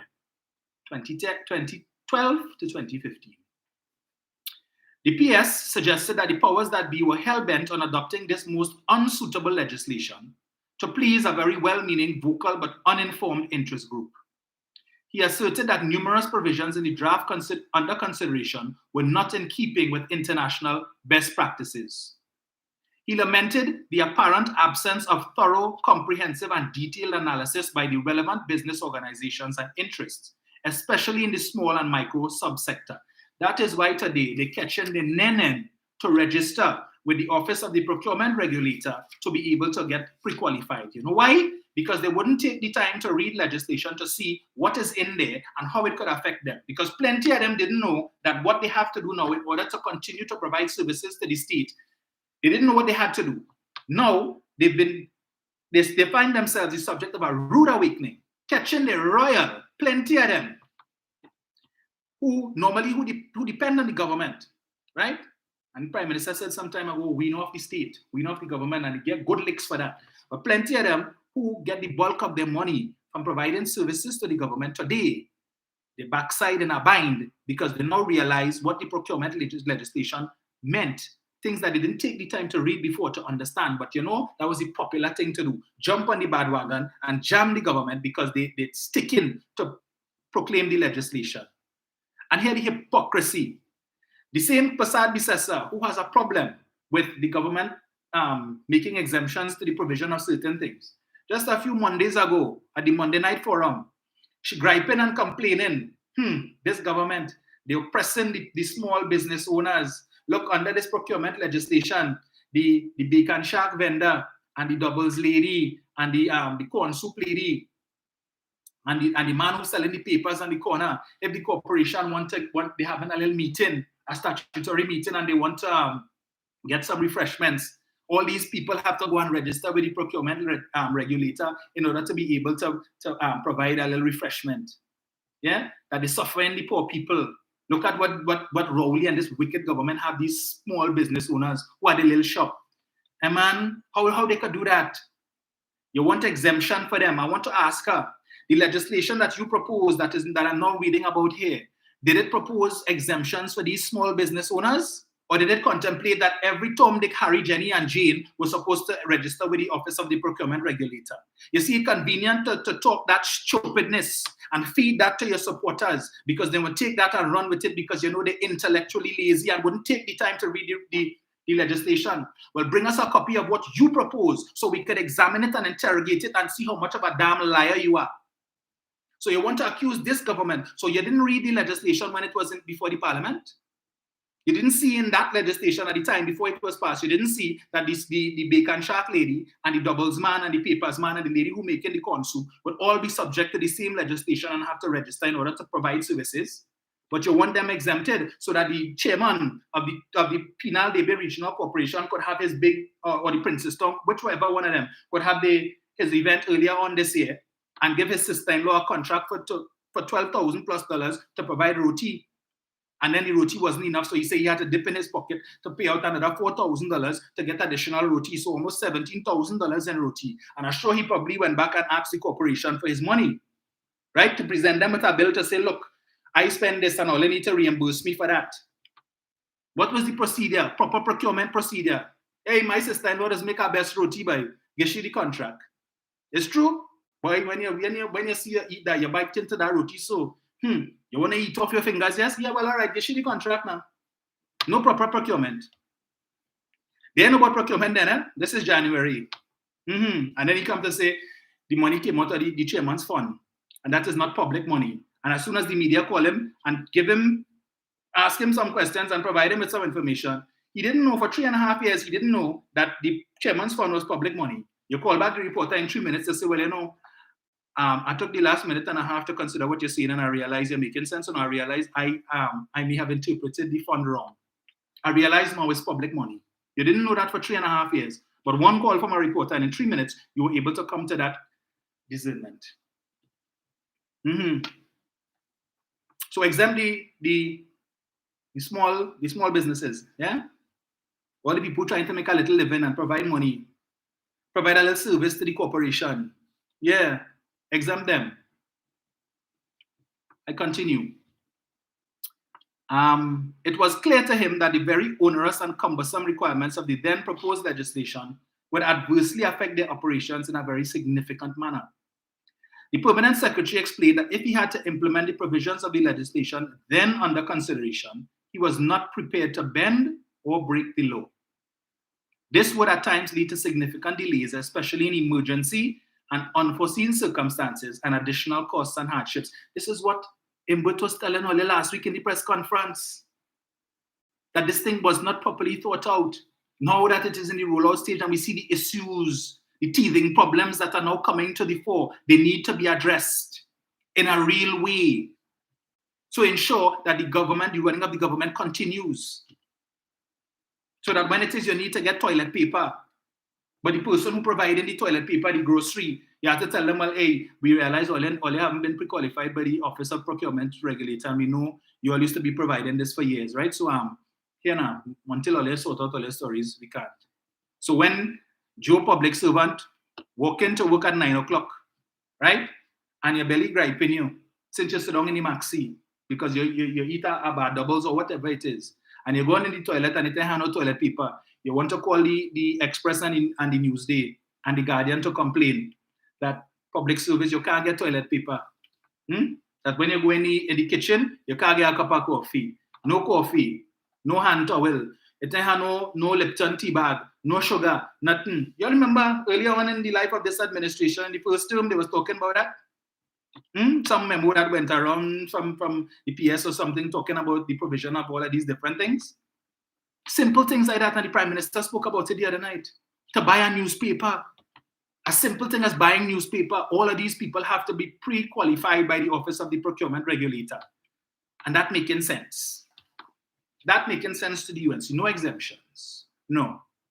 But it makes sense to exempt the small business people who providing services to your corporation so you could engage in bubble and give the contract to your family, your sister-in-law and your aunt and whoever else, your mommy. I continue. Where did I reach, boy? Right. He was then likely to run afoul of the minister, leading to a poor working relationship and possible disciplinary charges being instituted against him by the Public Service Commission, which he would ultimately win, but after his character was dragged through the mud, causing untold embarrassment to his family. That is why he was prepared to take early retirement. The rest of us who were involved in the conversation, not having given much consideration to the matter of procurement legislation, thought that he was being alarmist. Although we had no expertise on the matter, we could not believe that our legislators could be so inept. Trust can be a very dangerous commodity. We must be eternally vigilant, and we failed to heed his warning. I am often told by others that I am a little too skeptical about many things, and I do not know how this one got past me. The legislation is in need of significant amendment. I do not know why we continue to reinvent the wheel. We are late in the day on procurement legislation, and that gives us a significant advantage in that we could do a survey of what works globally and adopt international best practices. I have heard some commentators say that the government of TNT had 50 years to plan and prepare for the recent 50th anniversary CARICOM summit. How laughable. The truth is, there was a last-minute change of venue from Dominica to TNT, and these commentators very well know that. Moreover, even the best laid plans often have to be tweaked along the way as unforeseen circumstances do arise, especially in large projects. The legislation must provide for some flexibility in this regard, and those of us who have to either construct our homes and or undertake expensive repairs to them have had that experience. You see what this guy is saying here? He could not put it any better. But the UNC is saying no flexibility. Because you know why? Flexibility will allow the government to be able to continue to function and operate. And we need to continue to push this narrative that this is an incompetent, inept government. And even if it is that we know that there are flaws in the legislation, which if God forbid, they were to come into office, they would have to contend with. But you know what? They're telling us that we'll have another 2 years, let them grapple with it. And then when we come into office, we will fix it. But I wouldn't be too keen on that. Why? Because you all remember in 2009 or thereabouts, when Mr. Manning, again, the same thing, legislation with respect to the Freedom of Information Act. And Mr. Manning and his administration brought amendments to the act to make certain documents exempt, meaning that citizens could not file a Freedom of Information request to get certain documents on documents that pertain to issues of national security, cabinet notes, and all of these different things, that these are exempt documents. So if you file a Freedom of Information request, you're likely to get a response stating that this document is exempt under the Act, and therefore we cannot provide you with the information. So if you so desire, you could proceed to the courthouse and see if the court will be willing to entertain your request and grant it to you. But based on the law, you can't get it. The UNC was all up in their feelings about that. All up in their feelings. They're trying to hide things. And why you feel they come and they bring that amendment? Because they want to hide this and hide that, and they want to be transparent, and they don't want the public to know this, that, the other, and the next. All over the place, they're griping about that. That was one of the issues that they spoke about in 2010 that got them into office. And then when they came into office, 5 years, 3 months, and 14 days, made zero effort to amend the legislation to make all of these documents available again. All these documents till today remain exempt. So after all that hullabaloo and old talk and mass and rah all over the place, but Manning bring amendment because they want to hide and they didn't want the population to know how they thief in and all of that. You come into office with a majority and you could have changed the legislation to bring back what it is you wanted, to make all of these exempt documents available now, and you never did it. But it was only an issue when Manning was there. It was only an issue for you to raise on the election campaign so you could win votes. And then you come into office and the very legislation that you said was bad, you kept it. Made no attempt, no effort whatsoever to fix what you said was bad legislation. You see, you could sell that wholesale to your supporters. And they could come on Facebook and social media and try to retail it. But people like myself ain't buying that. I don't care what a pound you're selling it. Keep it. We are not moved by that nonsense. So people beware. Looking at the time, let me open the lines, because as I said, yeah, I didn't realize it was so close to 1 o'clock. Forgive me, I wasn't even planning to talk so long today. But I will speak more of that during the course of the week on the real issues with myself. I wouldn't be talking to myself, but you know what's happening. Give me 1 second, let me just change this here. Ah boy. I could talk for another hour, you know, but I just don't have that time because I have work to do. I'm behind on more regular work, you see? And that's how I get paid. So let me just get this here. 7701763. I feel I will save the property tax issue for Tuesday, or I'll discuss it if I don't have a guest on Thursday. And I have other things I want to discuss. Now, just a point to raise, folks, that there are some issues that I will discuss here that I may have to repeat on the Real Issues program, because we need to ensure that this information reaches as far and wide as possible. So some of the things that I may read here, you may find that I might read it on one of the programs, so forgive me. But I'll try to see how best I could change it up. Right, let me just get this here. I don't know why this is not cooperating. Hold on. No man, tell me what you're doing now. Turn this off. Oh, that's why.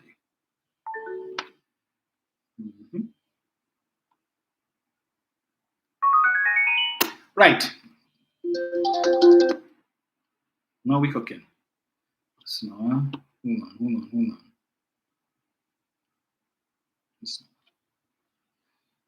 Jenny. Hello? Hi, hello, morning, Dominic. Yeah, Jenny. Oh, in fact, good afternoon, Dominic. I'm going to sort of eventually.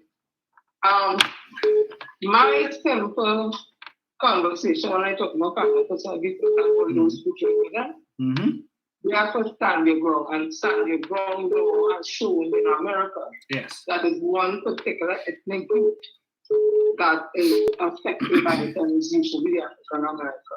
So campus service sector wants to bring more debt and destruction to the African community. We have already said and data support that we are the ones, the African community, more prone to violence and sometimes from our own. And a pundit would have said that in the urban youth from research corridor we targeting Indians in around West. We heard from Johnny Abraham, who was some big police in Shawanas, making conversation to the fact that he said, I ain't telling no, they don't go kill nobody, but they know, use your imagination, basically they're paraphrasing. Yes. And when they would have called some youths, one of them would have been killed. I think about 5 them went to do something, one was killed. And he was basically saying one kill, if you see they probably kill you, so that that's some. How we talking? So when you put all that together and you have with them the man who called African people cockroaches and one shot, one kill, it is clear in my mind that when they join up together, we have to be wondering whether or not they have an agenda to further diminish the African community so that is one particular race in charge. Because there was a time they wanted to link to Suriname, Guyana, and Trinidad. They have this whole connection of the Indian community, the Indian diaspora, and that kind of thing. And we have seen evidence of the behavior that suggests that she's a racist. So I'm telling people, while the crowd in the PNM meeting is big and nice and all this dance have a good time, that doesn't translate into votes. How to get the votes out there, we have to speak to our children, we have to speak to our family, we have to speak to our friends and neighbors, and let them understand the importance of local government reform and how it affects them in their pocket, it affects them in their community. We have to let them understand what we have said. And that agency would have said this country is in a better place. They can borrow money because service the debt, investors will come in, what that will do for job opportunities and the economic effect. Those are the things you have to keep telling people because the crowd nice and we dance and all that. You see, how to get all the men and things based on what professional representation is for my first. And you see, Gary Griffith put up his whole family and friends to come in through the back door as me and all the men. So we have to be careful of that. So me and to impress those that are crowd, it look nice and thing. We have to get people out on August the 14th and vote resoundingly for the People's National Movement so that UNC and all the cohorts and who will join it will have no sane cooperation so that local government reform could be rolled out in the true way that all citizens of Trinidad and Tobago able to enjoy what that means for the corporation, what that means to be mayor, what that means to be councillor, what that means to be business. That is my thing. And not because I is that evil, wicked woman and wants nothing good for this country. She's there inside of all ideas and it's about mashing up and all who join with her is about that. Imagine the Bilal bringing up what's his name? Gary Griffith. Gary Griffith, when the Commissioner of Police would have said in front of joins to the committee that Gary Griffith, that Bilal Munilal and other deputy political leader UNC is there with criminals in this country and Commissioner of Police. He said that today, Gary Griffith sitting down, join with them and have Munilal sitting in prison. The wicked and bad to over 14 people know what time it has come out their number and only people's national movement cycle. Thank you, Jen. Hello, good afternoon. Good evening. Hi. Candace for herself. She is not civic-minded. It's about building the nation of UNC. Her flag is yellow, right? There's no perfect party. But I must put my race, my issues aside for the good of my country.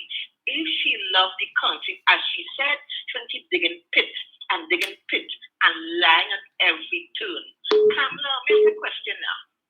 What are you Prime Minister of? What is your thing of being Prime Minister? To serve yourself, your race, because your shit is so evil. You're bad talking people. The same ones you hate so much but vote for you. Kamala have an African name. I am a PNM child, not because I'm PNM, but because of my ethics, because of my love for my nation. That makes me a PNM person. PNM have faults, they have the faults, but we are not hateful, we're not racist. We don't dictate our country. You have children, you love Kamala, or grandchildren, you love.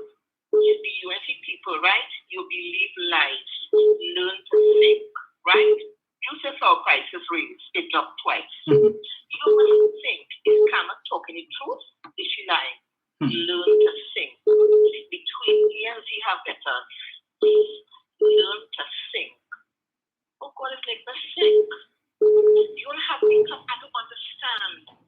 If here is so bad, pack your bag, go back home. But before you leave your well behind. Everything you acquire in this nation, leave it here. Have a good day. Bye-bye. Thank you.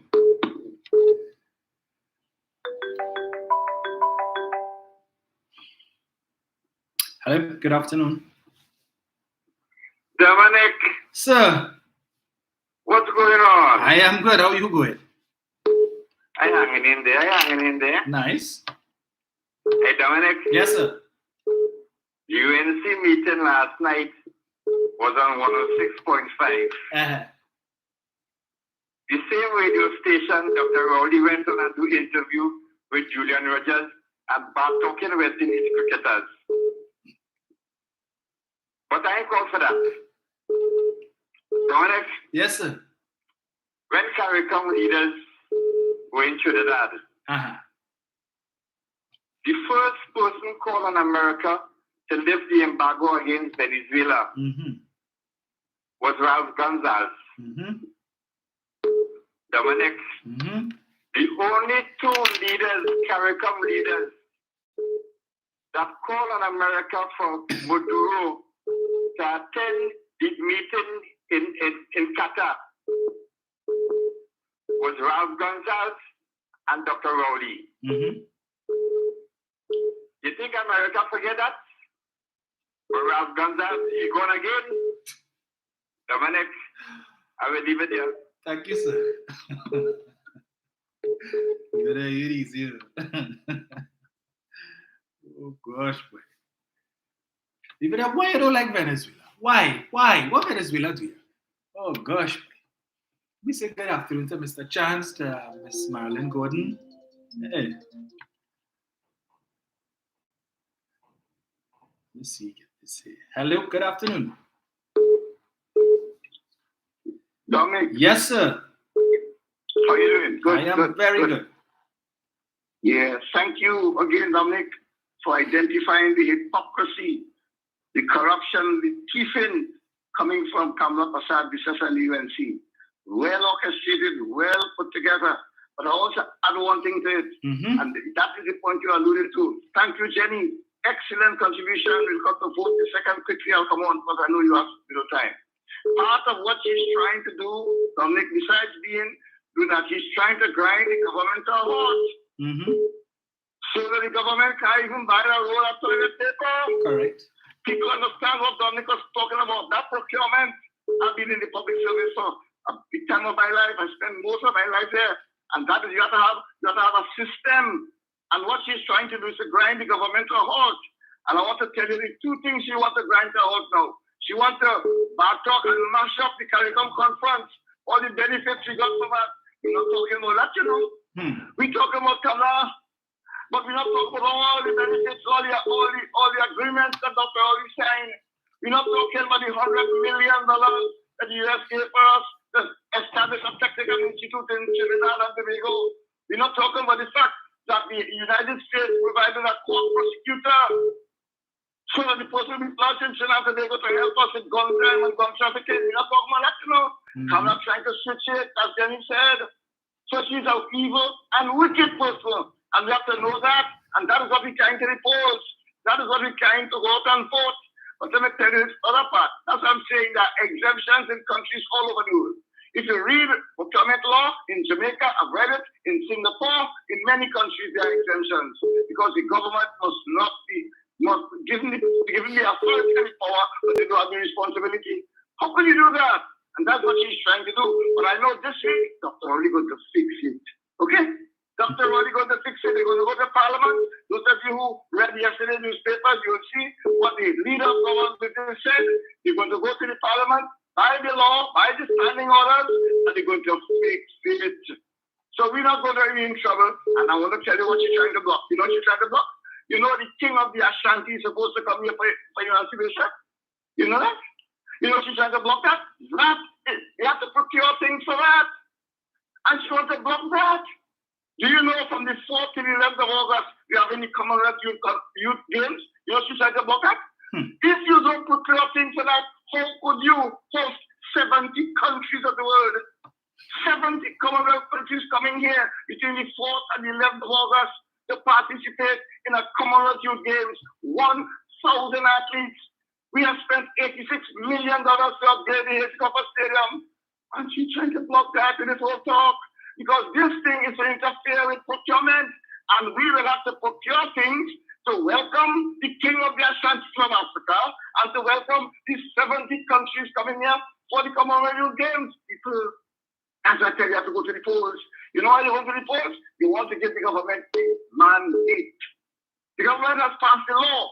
But there's something called a mandate, meaning you say, tell the government, put the stamp. That is the stamp. We support you 100%. And that is why I join with Jenny in saying, you've got to go to the polls and vote. No matter dancing, no matter how meetings we have, no matter how calypso we played, what counts is that vote. If you lost the election by 1 vote, by 4 votes, by 30 votes, this time is not the same time. It's an extraordinary time. So I'm asking you to treat the information from Dominic and translate to voting. It is not a general exercise. It is an exercise in preparing you to vote. So I want you to remember that. As Jenny said, connect with your friends, your family. If you have a car, when you go to vote, don't go alone, carry your friends. Pick up your sister, your nanny, your auntie, and be talking to you from now. Because that is the main issue. We want that vote so we'll get the optics on the election. So don't forget it. Don't forget it. Kamala is she's wicked and trying to fool us. And we are going to demonstrate that we're not being fooled by going to the polls on the 14th of August and voting for local government reform. Thank you very much. Thank you, sir. Well said. Yeah, that's what it is. All this thing about the England Parliament and the government broke the law and all of that. It's just about embarrassing the government, you know. If the government hands are tied with respect to procurement because the necessary infrastructure is not yet in place, yeah, well, we hosting the Commonwealth Games, right? Bring it here when they can't do this and can't do that, and next thing you're hearing complaints about the athletes can't get food or whatever it is, they can't transport and all kind of bacchanal, embarrass the country on an international scene. So you see, look at what this incompetent Rowley government doing, how the country looking bad, all because you refuse to support the legislation. But anyway, let me see here. Brian, good day, sir. Pleasant good afternoon to you, Mr. Rumi. Greetings. How are you, sir? I am good. Dominic? Yes, sir. You're a person out there organizing things, doing things, having to go and purchase and ensure that everything is at hand for various events and so on. Correct. And if you are that type of person as I have been at some time in my life, as many people in Trinidad and Tobago and around the world, you would know there comes a time when, as you rightly said at the beginning of your discourse, that RSVP doesn't always work. Many people don't respond to it. But there are those who would respond late. And Dominic, if you're a country, as you rightly said, want to be known as having the ease of doing business and bringing very important people to your country, you understand, without all of the issues that concern that, and you want to ensure that they are comfortable and that their visit is important to whatever event that you are having. You must be able to have contingencies and to be able to say, okay, listen, this is what I need to do further, simply because you may be working with a budget. Correct. We all know that we have money crunches in Trinidad and Tobago, especially this government. And we also know that a lot of people question money spent by this government. We all know that. And that is why the UNC, as Kamala Prasad believes, because she wants to lead this charge. Because as far as she's concerned, she believes it's a winnable charge. Otherwise, she wasn't going anywhere near it. She believes it's a winnable charge. And you see the hypocrisy of Kamala Prasad Bisapa. Because when she had an interview just a couple of days ago, she said, look, our client is here. Our client, I'm here to take instructions from our client. Right? The Ralvi Balgobin Maraj fella. But where was that meeting held? It was held, Lord Chambers, It was held in a constituency office. Yes. So Ravi Balgobin Maraj, who live in Quite gone quite down in Siparia. And he's the one who say, I am not interested in any party. You understand? I'm interested in welfare and the well-being of Trinidad and Tobago, but you're quite down in Siparia. You understand? And you are the clients, as they say. You being used and abused as usual. But you are the client, but you're quite down in the Siparia constituency office. On instruction to the political leader of the opposition. You understand the hypocrisy of it all? But they want to, as Mr. Chan said, they want to embarrass the government. They want the government to be embarrassed by you. You can imagine you telling the head of the Secretary of State, well, you can't come by because look, by procurement issues, by and we have enough toilet paper by for you and your entourage. You can imagine that? Oh boy. Yeah. You think about it just for a second. No, Brian, wait, you were telling, but here what now? No, they will tell him. Telling me can't come because we ain't got enough table and enough toilet paper. No, Brian, here what they had to tell him. They will tell him he should have RSVP early. It can embarrassing now. People from halfway around the world, from South Korea, come here. You think they come about joyride? They came here because there's an interest that they are seeking. There's a relationship that they are seeking with us. You understand? And these things are important, especially to developing countries. And Modi's identified all of these things. That we are going in the right direction because they're seeing people interested in work. Lonely Trinidad and Tobago. And I want people to understand something, I am not downgrading our country, but pretend to be an American for a minute, knowing how they deal with issues of VIPs and so on. And you come into a tiny little island like Trinidad, where you're hearing all kind of killings and murders and so on, crying is why. You think we as a people, knowing that, could let our Secretary of State come down here without proper procedures being put in place and security systems and all these kind of things being put in place for him? But the problem why he couldn't come is because of toilet paper, right? So Kamala Prasad is going to court this week to fight a toilet paper issue. To fight for $9 million, less than $9 million, a $9 million issue. And what's she going to court to fight? All our members of who will be new cost levels, they rightly say, because we're getting millions and millions of dollars. They couldn't come to the meeting that Sanka came to. Where is Sanka today? They're talking about dictatorship, by the way. Where is Sanka? Who was representing the UNC and decided simply to come to our meeting so they could be educated and understand. Because many people, Dominic, don't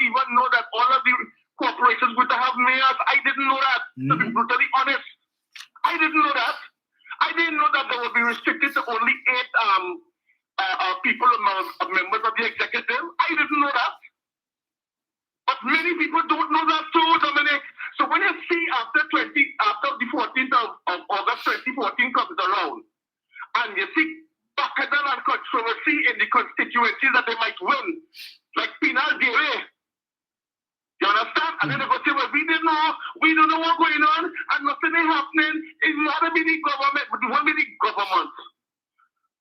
It won't be the government, because this government is trying to take us out of colonialism once and for all. And that is what is important. That is why the 14th of August is important. To get out of colonialism once and for all, and to be the people who will design our own destiny and our own future. And to have the financial wherewithal and the well-being to fix our own business rather than depending on central government and central government. This is what it is all about. But you see, Kamala Prasad don't want that. You see, they want to be able to thief and no accountability. But we must stop it, people. As Jenny said, it's not about how much people were there yesterday. Me, I did not even make news on the 8 o'clock news on I-95.5 this morning. You know what make news this morning? That little stupid little cowboy meeting that had up in Cuba just yesterday. Same night. But that made news this morning. But the big meeting up in San Fernando or the promenade did not make news. Imagine that. So it goes to show you what we're up against, people. So that is why strength are in numbers. Come out on the 14th and vote. Do not leave it up to them, UNC. Otherwise, we will remain in a colonial state and a colonial method and a colonial way of thinking. Thank you very much, Dominic. Thank you, sir. Yeah, that's the problem. Not with I tell Mr. Blinken earlier what you must be deadline to RSVP. So you can't come. Hello, good afternoon. Hello. Yes, sir. Hello. Yes, Dominic. I'm sorry about that. I know hearing you. Dominic, wonderful contribution from all the callers. A good contribution. And congratulations on your new TV show program. Yes. It's a good platform to reach out to the younger people. You have a good platform there. Yes.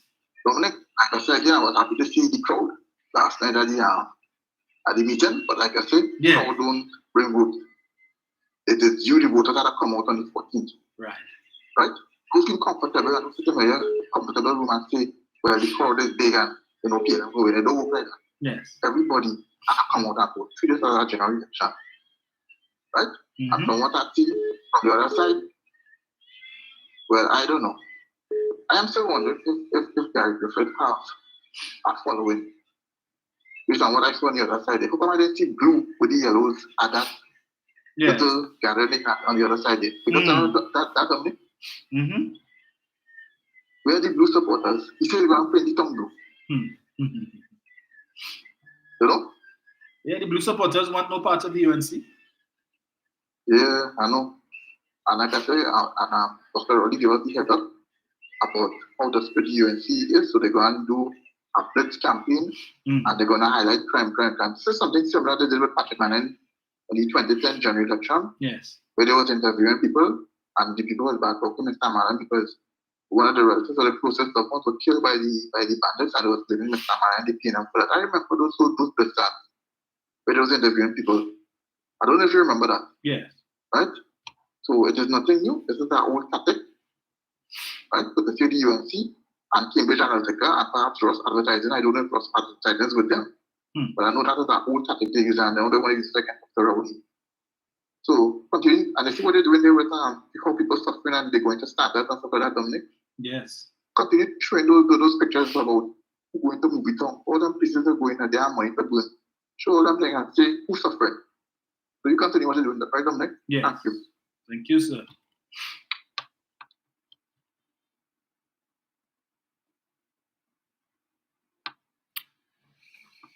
See, Sarah Richard says Kamala wants us to remain in colonial state. That's why she's not supporting the CCJ. Right, so Roger Benito says vote PNM for more murders, unemployment, tax, high food prices, bad road, suffering poor people. this one. Eric, give me 1 second. Hold us 1 quick second. Let me just respond to Mr. Benito. Vote PNM for more murders. Mr. Benito, I want you to go on Google, right? And Google 12 murders over Easter weekend 2012. Between Friday, Good Friday, right, and Sunday, 12 people were killed, 2012. Who was the Prime Minister? Who was the Prime Minister, sir?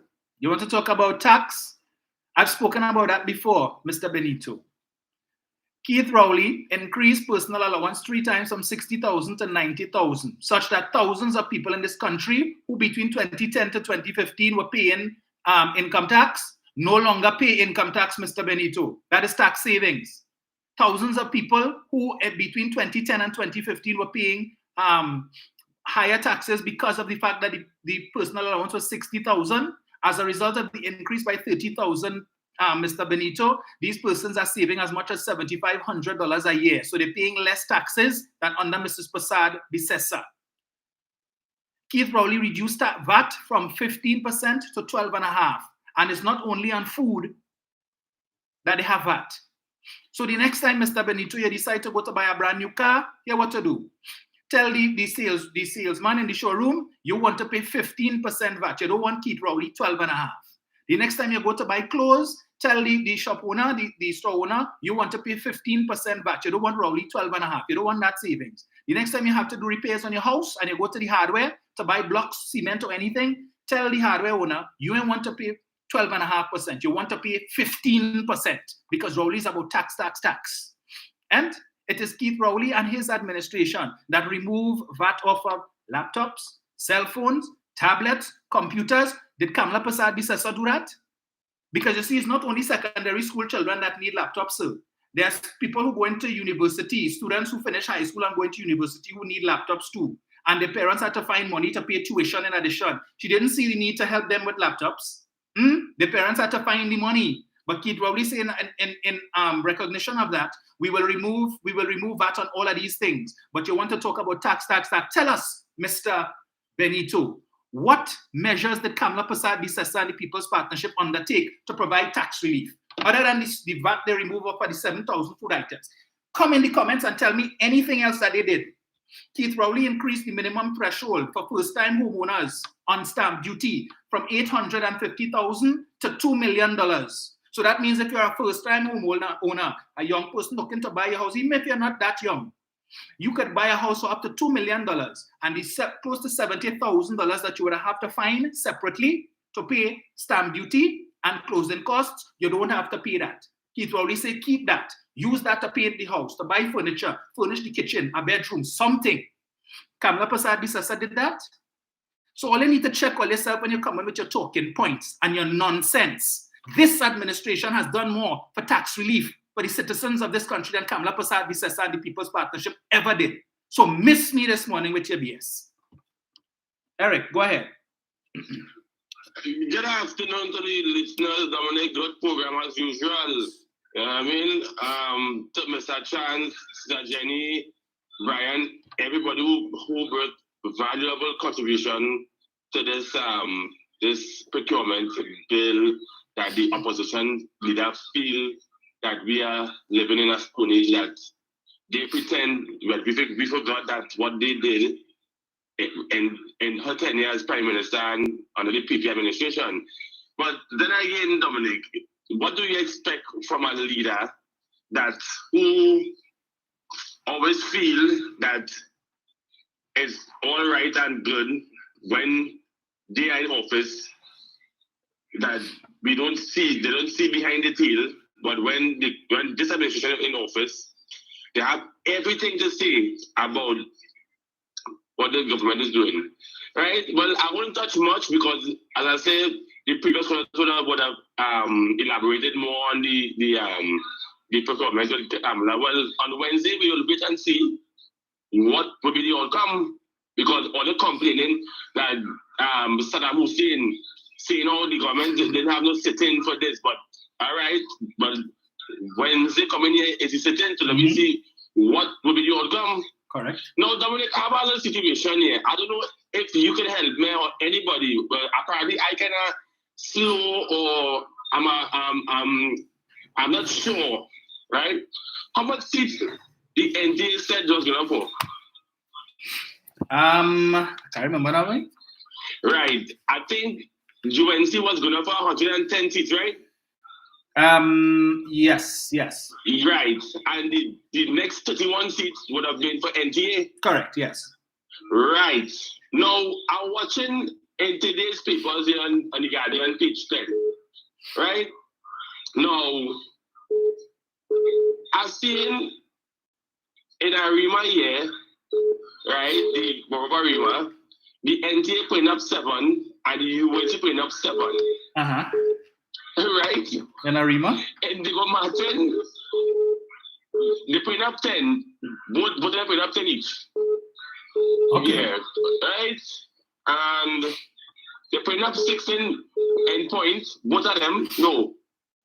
NTA putting up 6, UNC putting up 4. But it wasn't the same point 14 that they would have screened 6 people for UNC and NTA end up switching hands and gave them NTA shirts to campaign for NTA. So where the four UNC come out from? I don't know.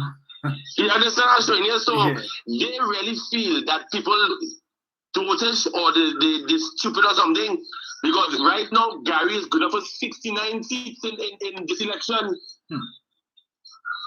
You understand? So I don't understand, but then again, donkey logic.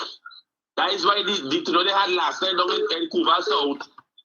It's what they expected. He's the only fool in the blue shirt.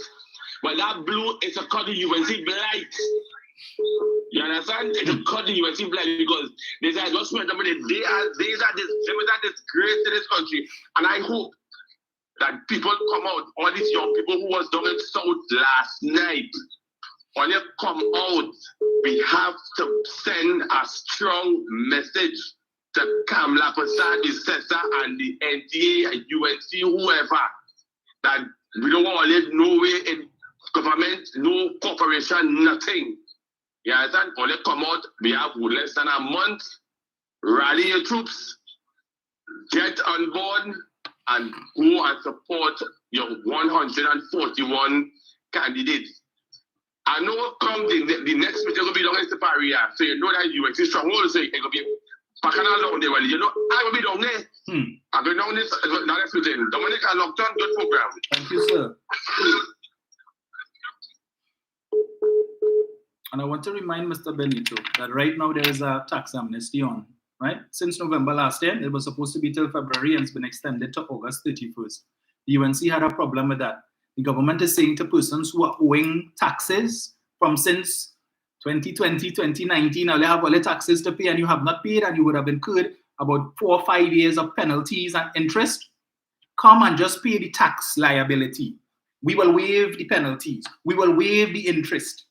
To all the business owners who know they owe in taxes, and because they owe in taxes, now as they are trying to register with the Office of the Procurement Regulator, if your taxes are not up to date, you will not be pre-qualified. The government is giving them an opportunity to come and get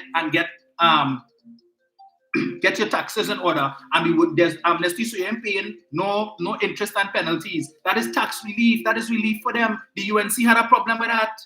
They criticized Mr. Imbert for that.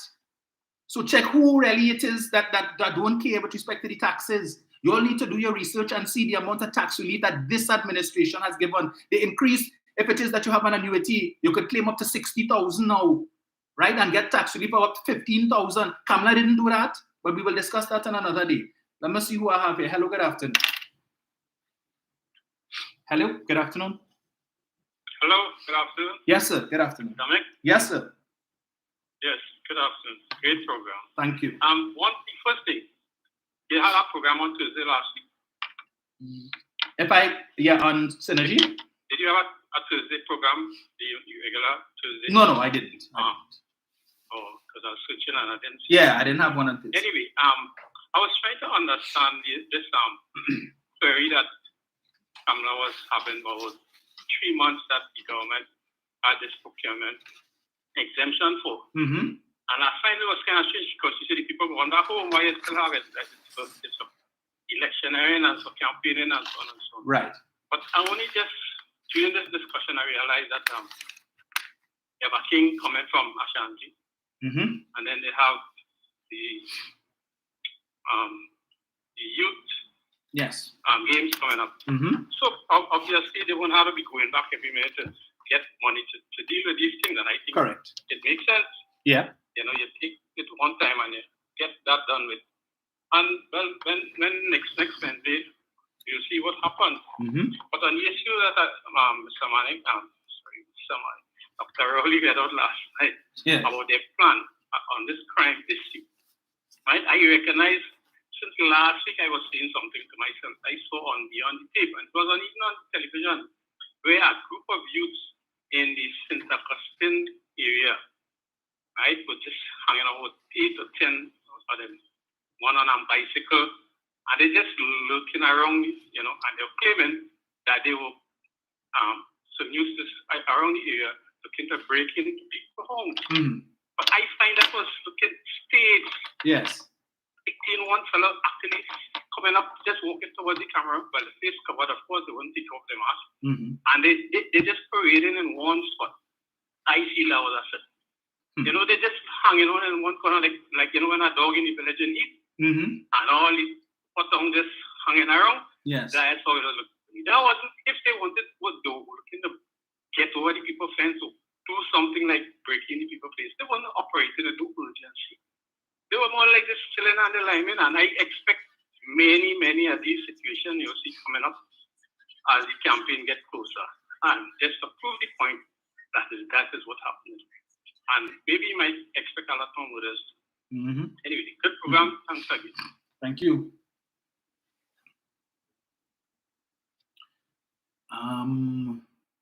Let's see. Right.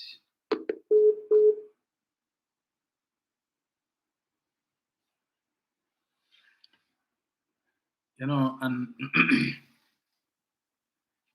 some people, I don't know, you just can't educate some people. Let me just read these figures again for you all, right? The information is there. Let me touch on this quickly. I said I would deal with it on Tuesday, and I will, but in more detail. The property tax, right? Let me read something here for you all. I know I'm going over the time, but that's all right. So we posted a video on the debunking page on Facebook with respect to a few minutes later, where Kamala is talking about no property tax, and then you have the clip with Larry Hawaii reading in 2014. Hear what one of the supporters commented. When you're posting videos, make sure you know what you're posting. This is a clip from Parliament where the PNM was debating property tax. UNC in opposition since 2010. Check the date. PNM pushing to implement property tax here, and UNC fighting against it in the clip. Stop posting if you don't understand what you're posting. Larry Hawaii, the clip, that's the clip we have. So apparently this individual didn't know who was the Minister of Finance between 2010 to 2050, but want to come and challenge what it is that we put up here. Well, you know how to put him in his place, right? Another one says, you played a video from 2023 local government elections, then showing an old clip when they were in power. Stop peddling lies and misinformation. When UNC was in government, they were going to re-implement the old land and building tax, not the one the PNM is pushing. And his name is Devan Anand. I'm glad you raised that, Devan, to say that the UNC were planning to re-implement the old land and building tax. You see, they're proud to come on social media and tell you that the UNC was planning to reinstitute the old land and building tax, because that is what they said. They told us that. And then when they came into office in 2010, Dukaran say, well, they ran into some legal issues that would prevent them. Obviously, the act was repealed. It was repealed, done away with. You can't bring back the act to that act that was repealed, a law that was repealed. But let me read something for them that they don't know. Because you see, I went and dig up for the act, the Old Land and Building Taxes Act. And here's what it says. Section 3B. On every building, the annual taxable value of which, now bearing in mind, this is the land and building tax from since 1920. It was amended about 16 times between 1920 to 1996, was it? Yeah, up until 2009 when it was repealed. Here what it says. On every building, the annual taxable value, which does not exceed $24, an annual tax of 96 cents. So if it is that they're telling you, if your property cannot fetch more than $24 a year in rent, you will only pay 96 cents. This is since 1920. I hear the kind of rates. In 1920, the people back then had common sense and they saw the need for property tax. when you had a population of 365,000 in Trinidad, they saw the need for property tax and how it could benefit the society. Here we are 103 years later. We regress. We don't see the benefit of property tax. So apparently the people in 1920 had more sense than those of us around today, right? But that's not the point I wanted to make. Hear this part. And on every building, the annual taxable value of which exceeds $24, an annual tax of 7.5% of such taxable value. This is the land and building tax that Kamla Persad-Bissessar and the UNC and the supporters telling you they would bring back. So Rowley say, property tax rate, 3%. UNC say, Rowley, your mother so-and-so, you're wicked and evil, you don't care about poor people, there's a nastiness. Kamla Persad-Bissessar, land and building tax rate, 7.5%. Yes, leader, that is our leader. That's who we want as prime minister. So she wants to bring back an act, right? That in which the tax rate is 2.5 times what Rowley proposing under the new property tax. They don't want Rowley property tax. They want Kamla land and building tax, where the tax rate is 7.5%, as opposed to Rowley 3%. That making sense to them. It's like you go to the mall and they have a sale, and they say 2 for $50. Nah, me what that. Next day you come back, they put up a sign, buy one $50 and get a second one free. Oh, they buy one, get one free, buy? Yeah, you buy that. Same $50, you know. Yesterday I was getting two for $50. You know what? Today's buy one for $50 and get one free. You're running down that. You see how they could take chain up? Well, let Kamla bring back the old land and building tax. But just remember, the tax roll is different, right? And the values have already been assessed. So it's new values, which Mr. Hawaii said in 2014 that they would have to conduct the updated valuations of the properties. So if it is that your home could fetch a monthly rent of $3,000 or an annual taxable value of $36,000, $3,000 a month, you minus 10% from that and you get the 32,400. Yeah? Under Rowley, you're paying 3% of that 32,400. Under Kamla, you're paying 7.5% of that 32,400. So here what? Dr. Rowley, implement the property tax for PNM people. We will pay the 3%. And please, also, if it's possible, bring back the land and building tax too for UNC supporters, because that is what they want. And let them pay the 7.5% that they say, because they say Kamla bringing that back. So bring both, right? PNM people will pay the property tax because apparently if you use a different title, it's good. So property tax, we don't like the word property. Call it land and building tax. Yes, we want that. Because apparently land and building different to property.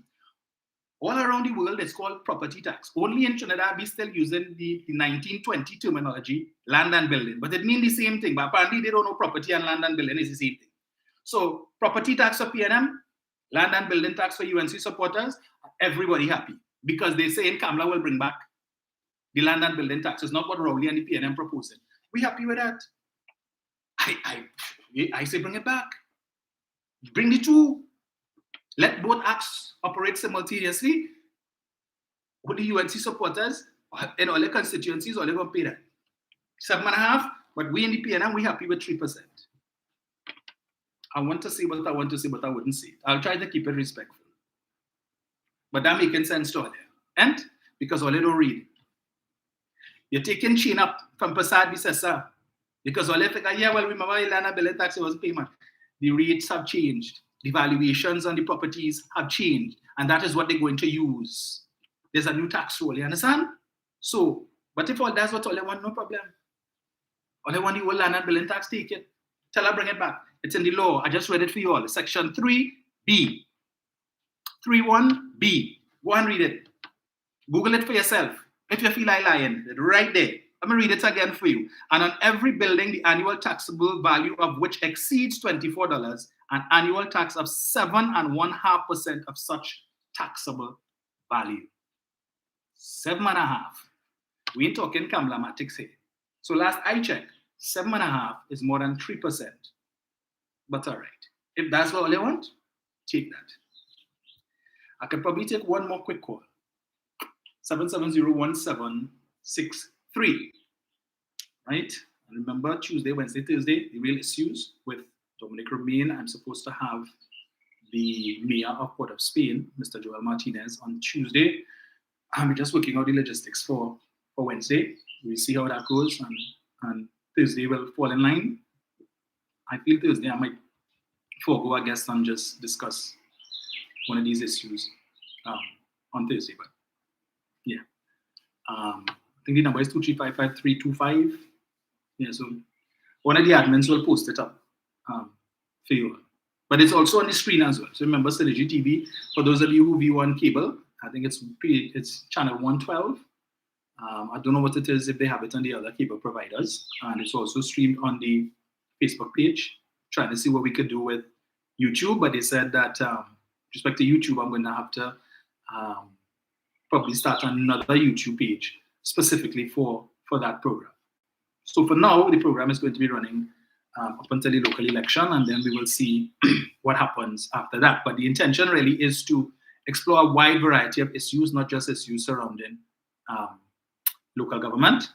And it needs to be done that way because there are a number of things the UNC is putting out there that is totally untrue, far-fetched, and unfortunate. But just note, you see this whole stunt they want to pull with this procurement thing. It's party before country. They have no problems in embarrassing the country just to make the government look bad. Just to make the government look bad. So if it means that they need to now go to the courthouse to declare, all right, well, this was illegal and whatnot and stuff, and to what end? You see, every time they just tying up the court with a set of frivolous and unnecessary things. Frivolous and unnecessary things. When these judges should be dealing with other matters, you have people who languishing in the prisons and want their matter to be called and can't be called because the judges tied up dealing with all these dotish things that the UNC wasting the court's time with. But you see, they understand because if they go to court and they win, costs have to be paid. At every turn is an opportunity for these people to rape the treasury. They're out of government and still raping the treasury. There's never enough money for them. Never enough, but they're so concerned. And when it is that the government has to be spending all of this set of money on lawyers to defend cases and pay costs and all of this ridiculousness, that is money that could be used to benefit the citizens. They're complaining about road. You know how much roads that could patch? Even if it can't pave, it could patch with the money that is being spent to fatten lawyers' pockets. But they don't care about that because let us frustrate the government so we can say that they're incompetent and they're not doing their work. They want to talk about the state of murders in the country, and it's only the little black boys who committing the murders from Lavantil. They have nothing good to say about Lavantil, Beetham, Sealots, right? Because as far as they're concerned, according to their new friend, well, their renewed friend, these all of the guys inside there are cockroaches. Whether you're in ting or you're not in ting. As I had to tell one last night, right? Let's come on one sec, Brian. As I had to tell one last night in the comments, when he's talking about all they need is baton and bullets. That's what they understand. Because all they're looking to do is to harass and frustrate hardworking people. And you know, the thing that upset me, they always present this narrative as if persons of African descent not hardworking. They don't work hard. No. Right? That's why Sat said, when Africans was beaten pan, East Indians were beaten book. That is the narrative they continue to push. The stupidity. Nothing good could come out of these areas, right? So that when Mr. Griffith said 1 shot, 1 kill, and he feels, and these supporters fail to realize that when you take positions such as that, what is the message you're sending to these boys? That whether you're in thing or not, you could get killed. It's bullet for you because we identify all of you all as the same, right? So extrajudicial killing. What Kamala said, release the dogs of war. Give no quarter. That is what she said. Give no quarter. Show no quarter. You know what that means? Show no mercy. Kill them first and then we go deal with it afterwards. That was Prasad Bisesa when she opened the Piako airport as Prime Minister. Release the dogs of war. Show no quarter. She said that. And to who? Who was she talking about? Who was she referencing? Who was she going to unleash the dogs of war onto? Right? But every time a PNM government, whether it was under Manning, it's under Dr. Rowley, does anything that even hints at affirmative action for persons of African descent, you always have the UNC, I always say, quick to run to the courthouse and they're quick to run to the Equal Opportunities Commission to cry discrimination. So the government must never implement any program that is designed towards treating with the at-risk, the young at-risk African youth. It must always be open to everybody. Nothing specifically targeted to them. But when they're in office, they could do that. Because if the PNM opposes it, tell all the PNM don't like black people. Look, the UNC trying to do something to help black people and what the PNM opposing it. But they wouldn't share the same level of concern when the PNM doing it to help black people. So that when it is Mr. Hines last year at the when they had the Emancipation Parade and he gave the feature address and he spoke about some program the government had where they were giving out agricultural lands. And they looked through the names and they realized that there was a shortage of persons of African names. They had a problem with that. You see, discrimination, they're ready to discriminate. They think they only want to deal with persons of African descent. But how it is, you all expect to see any improvement when every opportunity that is presented is always, you have the homestead program, 200 young people, it's not specific to persons of African descent. But if it is that you have, in that situation, the persons who actually get through is predominantly persons of African descent, first thing is discrimination. They do that for spite. They're discriminating against persons of East Indian descent. That's the first thing they come up with. And then these young people now have to contend with that. UNC say what? That is voter padding. They're not seeing the benefits in it, you know.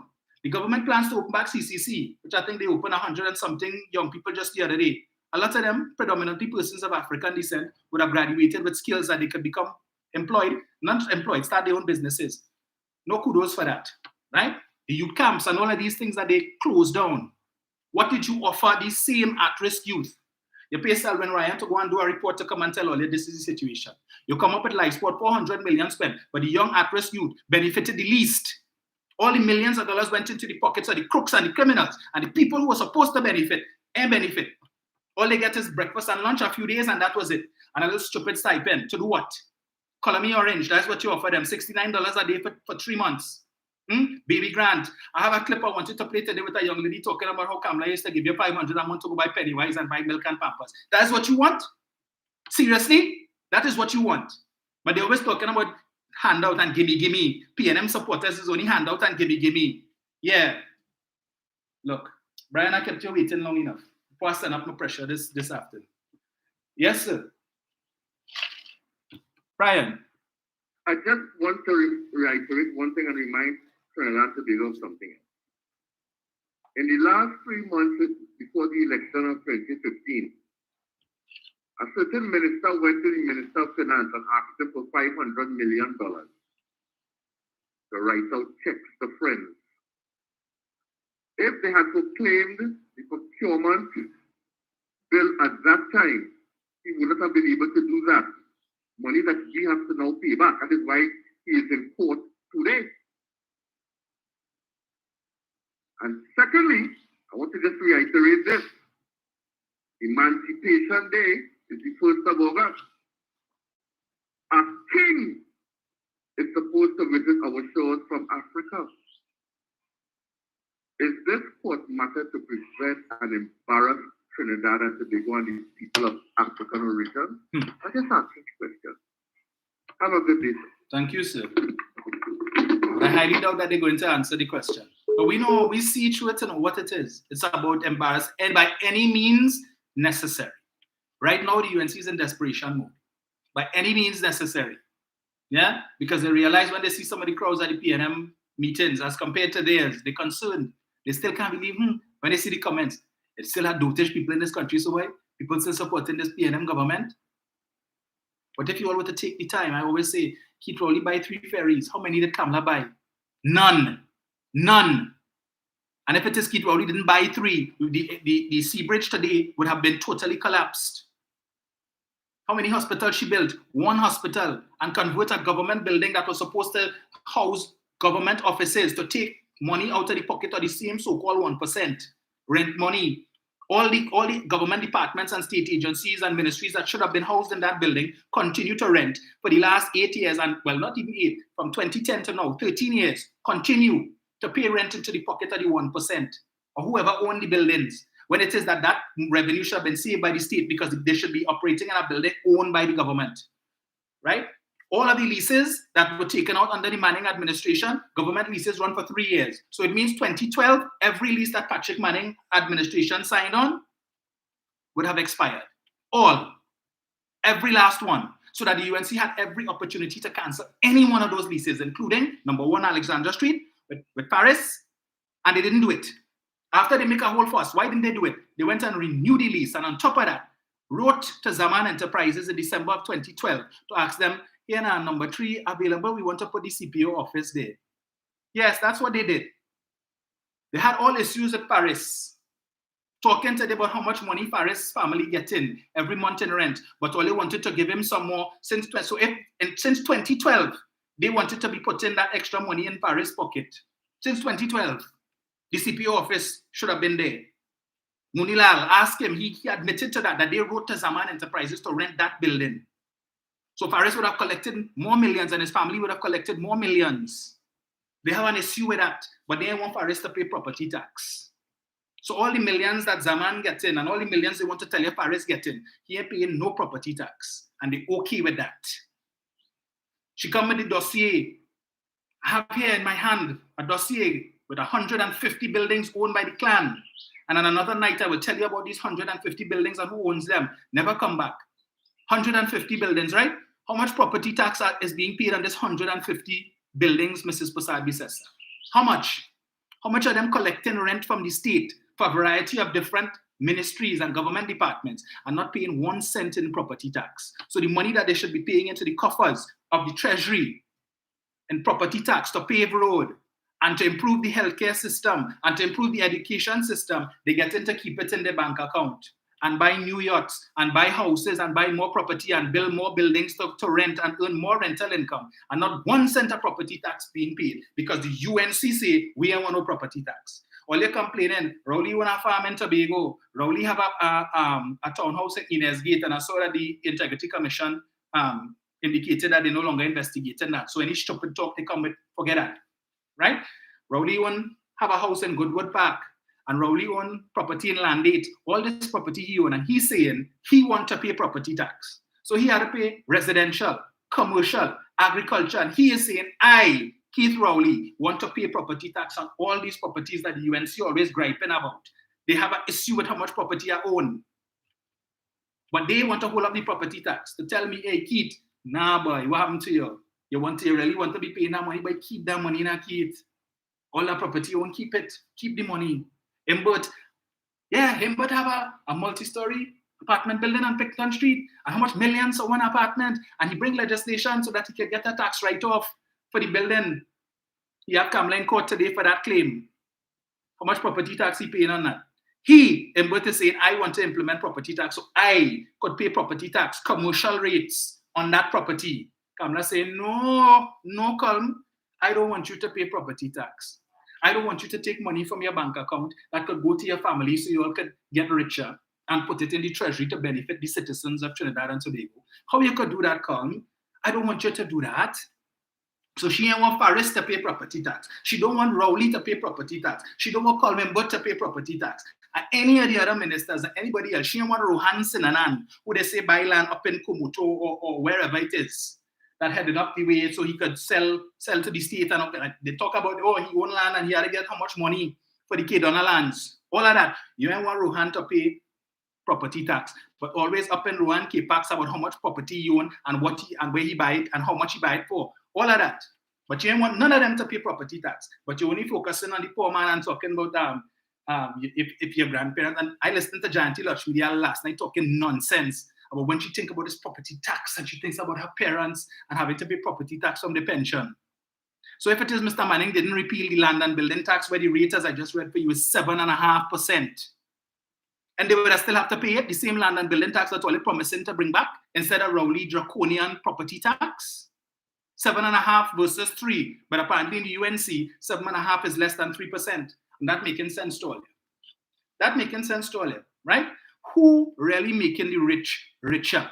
Ask yourself that.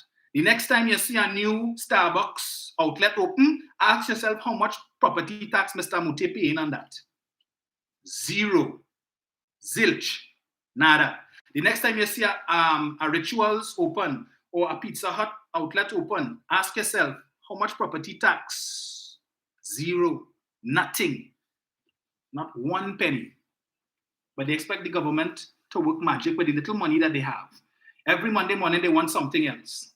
The healthcare system in a mess, fix it. Where the money coming from? The roads in a mess, fix it. Where the money coming from? The education system in a mess, fix it. Where the money coming from? You want to let her pave all of the roads. And everything you all have an issue with. Everything that you have an issue with requires more money. But you can't tell the government where to get the money from. They say they will borrow it. Your complaint, they go in and increase the debt to GDP ratio, and it's your grandchildren will have to pay that back. Okay, fine, scratch that. We will take the money from the Heritage and Stabilization Fund. Nah, only raiding the Heritage and Stabilization Fund. When Kamala was there, she never do that. All right, forget that. We're going to implement property tax so we can get the money. Or everything for is tax is only tax. All right, so don't borrow, don't take from the Heritage and Stabilization Fund and no new tax. Tell us where to get the money from. Where to get the money from? Ask Kamala to lend Dr. Rowley the magic wand that she had between 2010 to 2015, and she used to wave it, and money used to just appear. Because apparently Dr. Rowley can pick up the phone and call OPEC and tell them I need oil to increase the price of oil. Right? Or he could call whoever and say, increase the price of gas because my country need more money. But that's how it works. That's how it does work. Right? You all complaining. Rowley, they only increase the price of fuel. Okay. The alternative is what? Maintain the subsidies and pay $4 and $5 billion a year in subsidy. Money that should be going to do other things.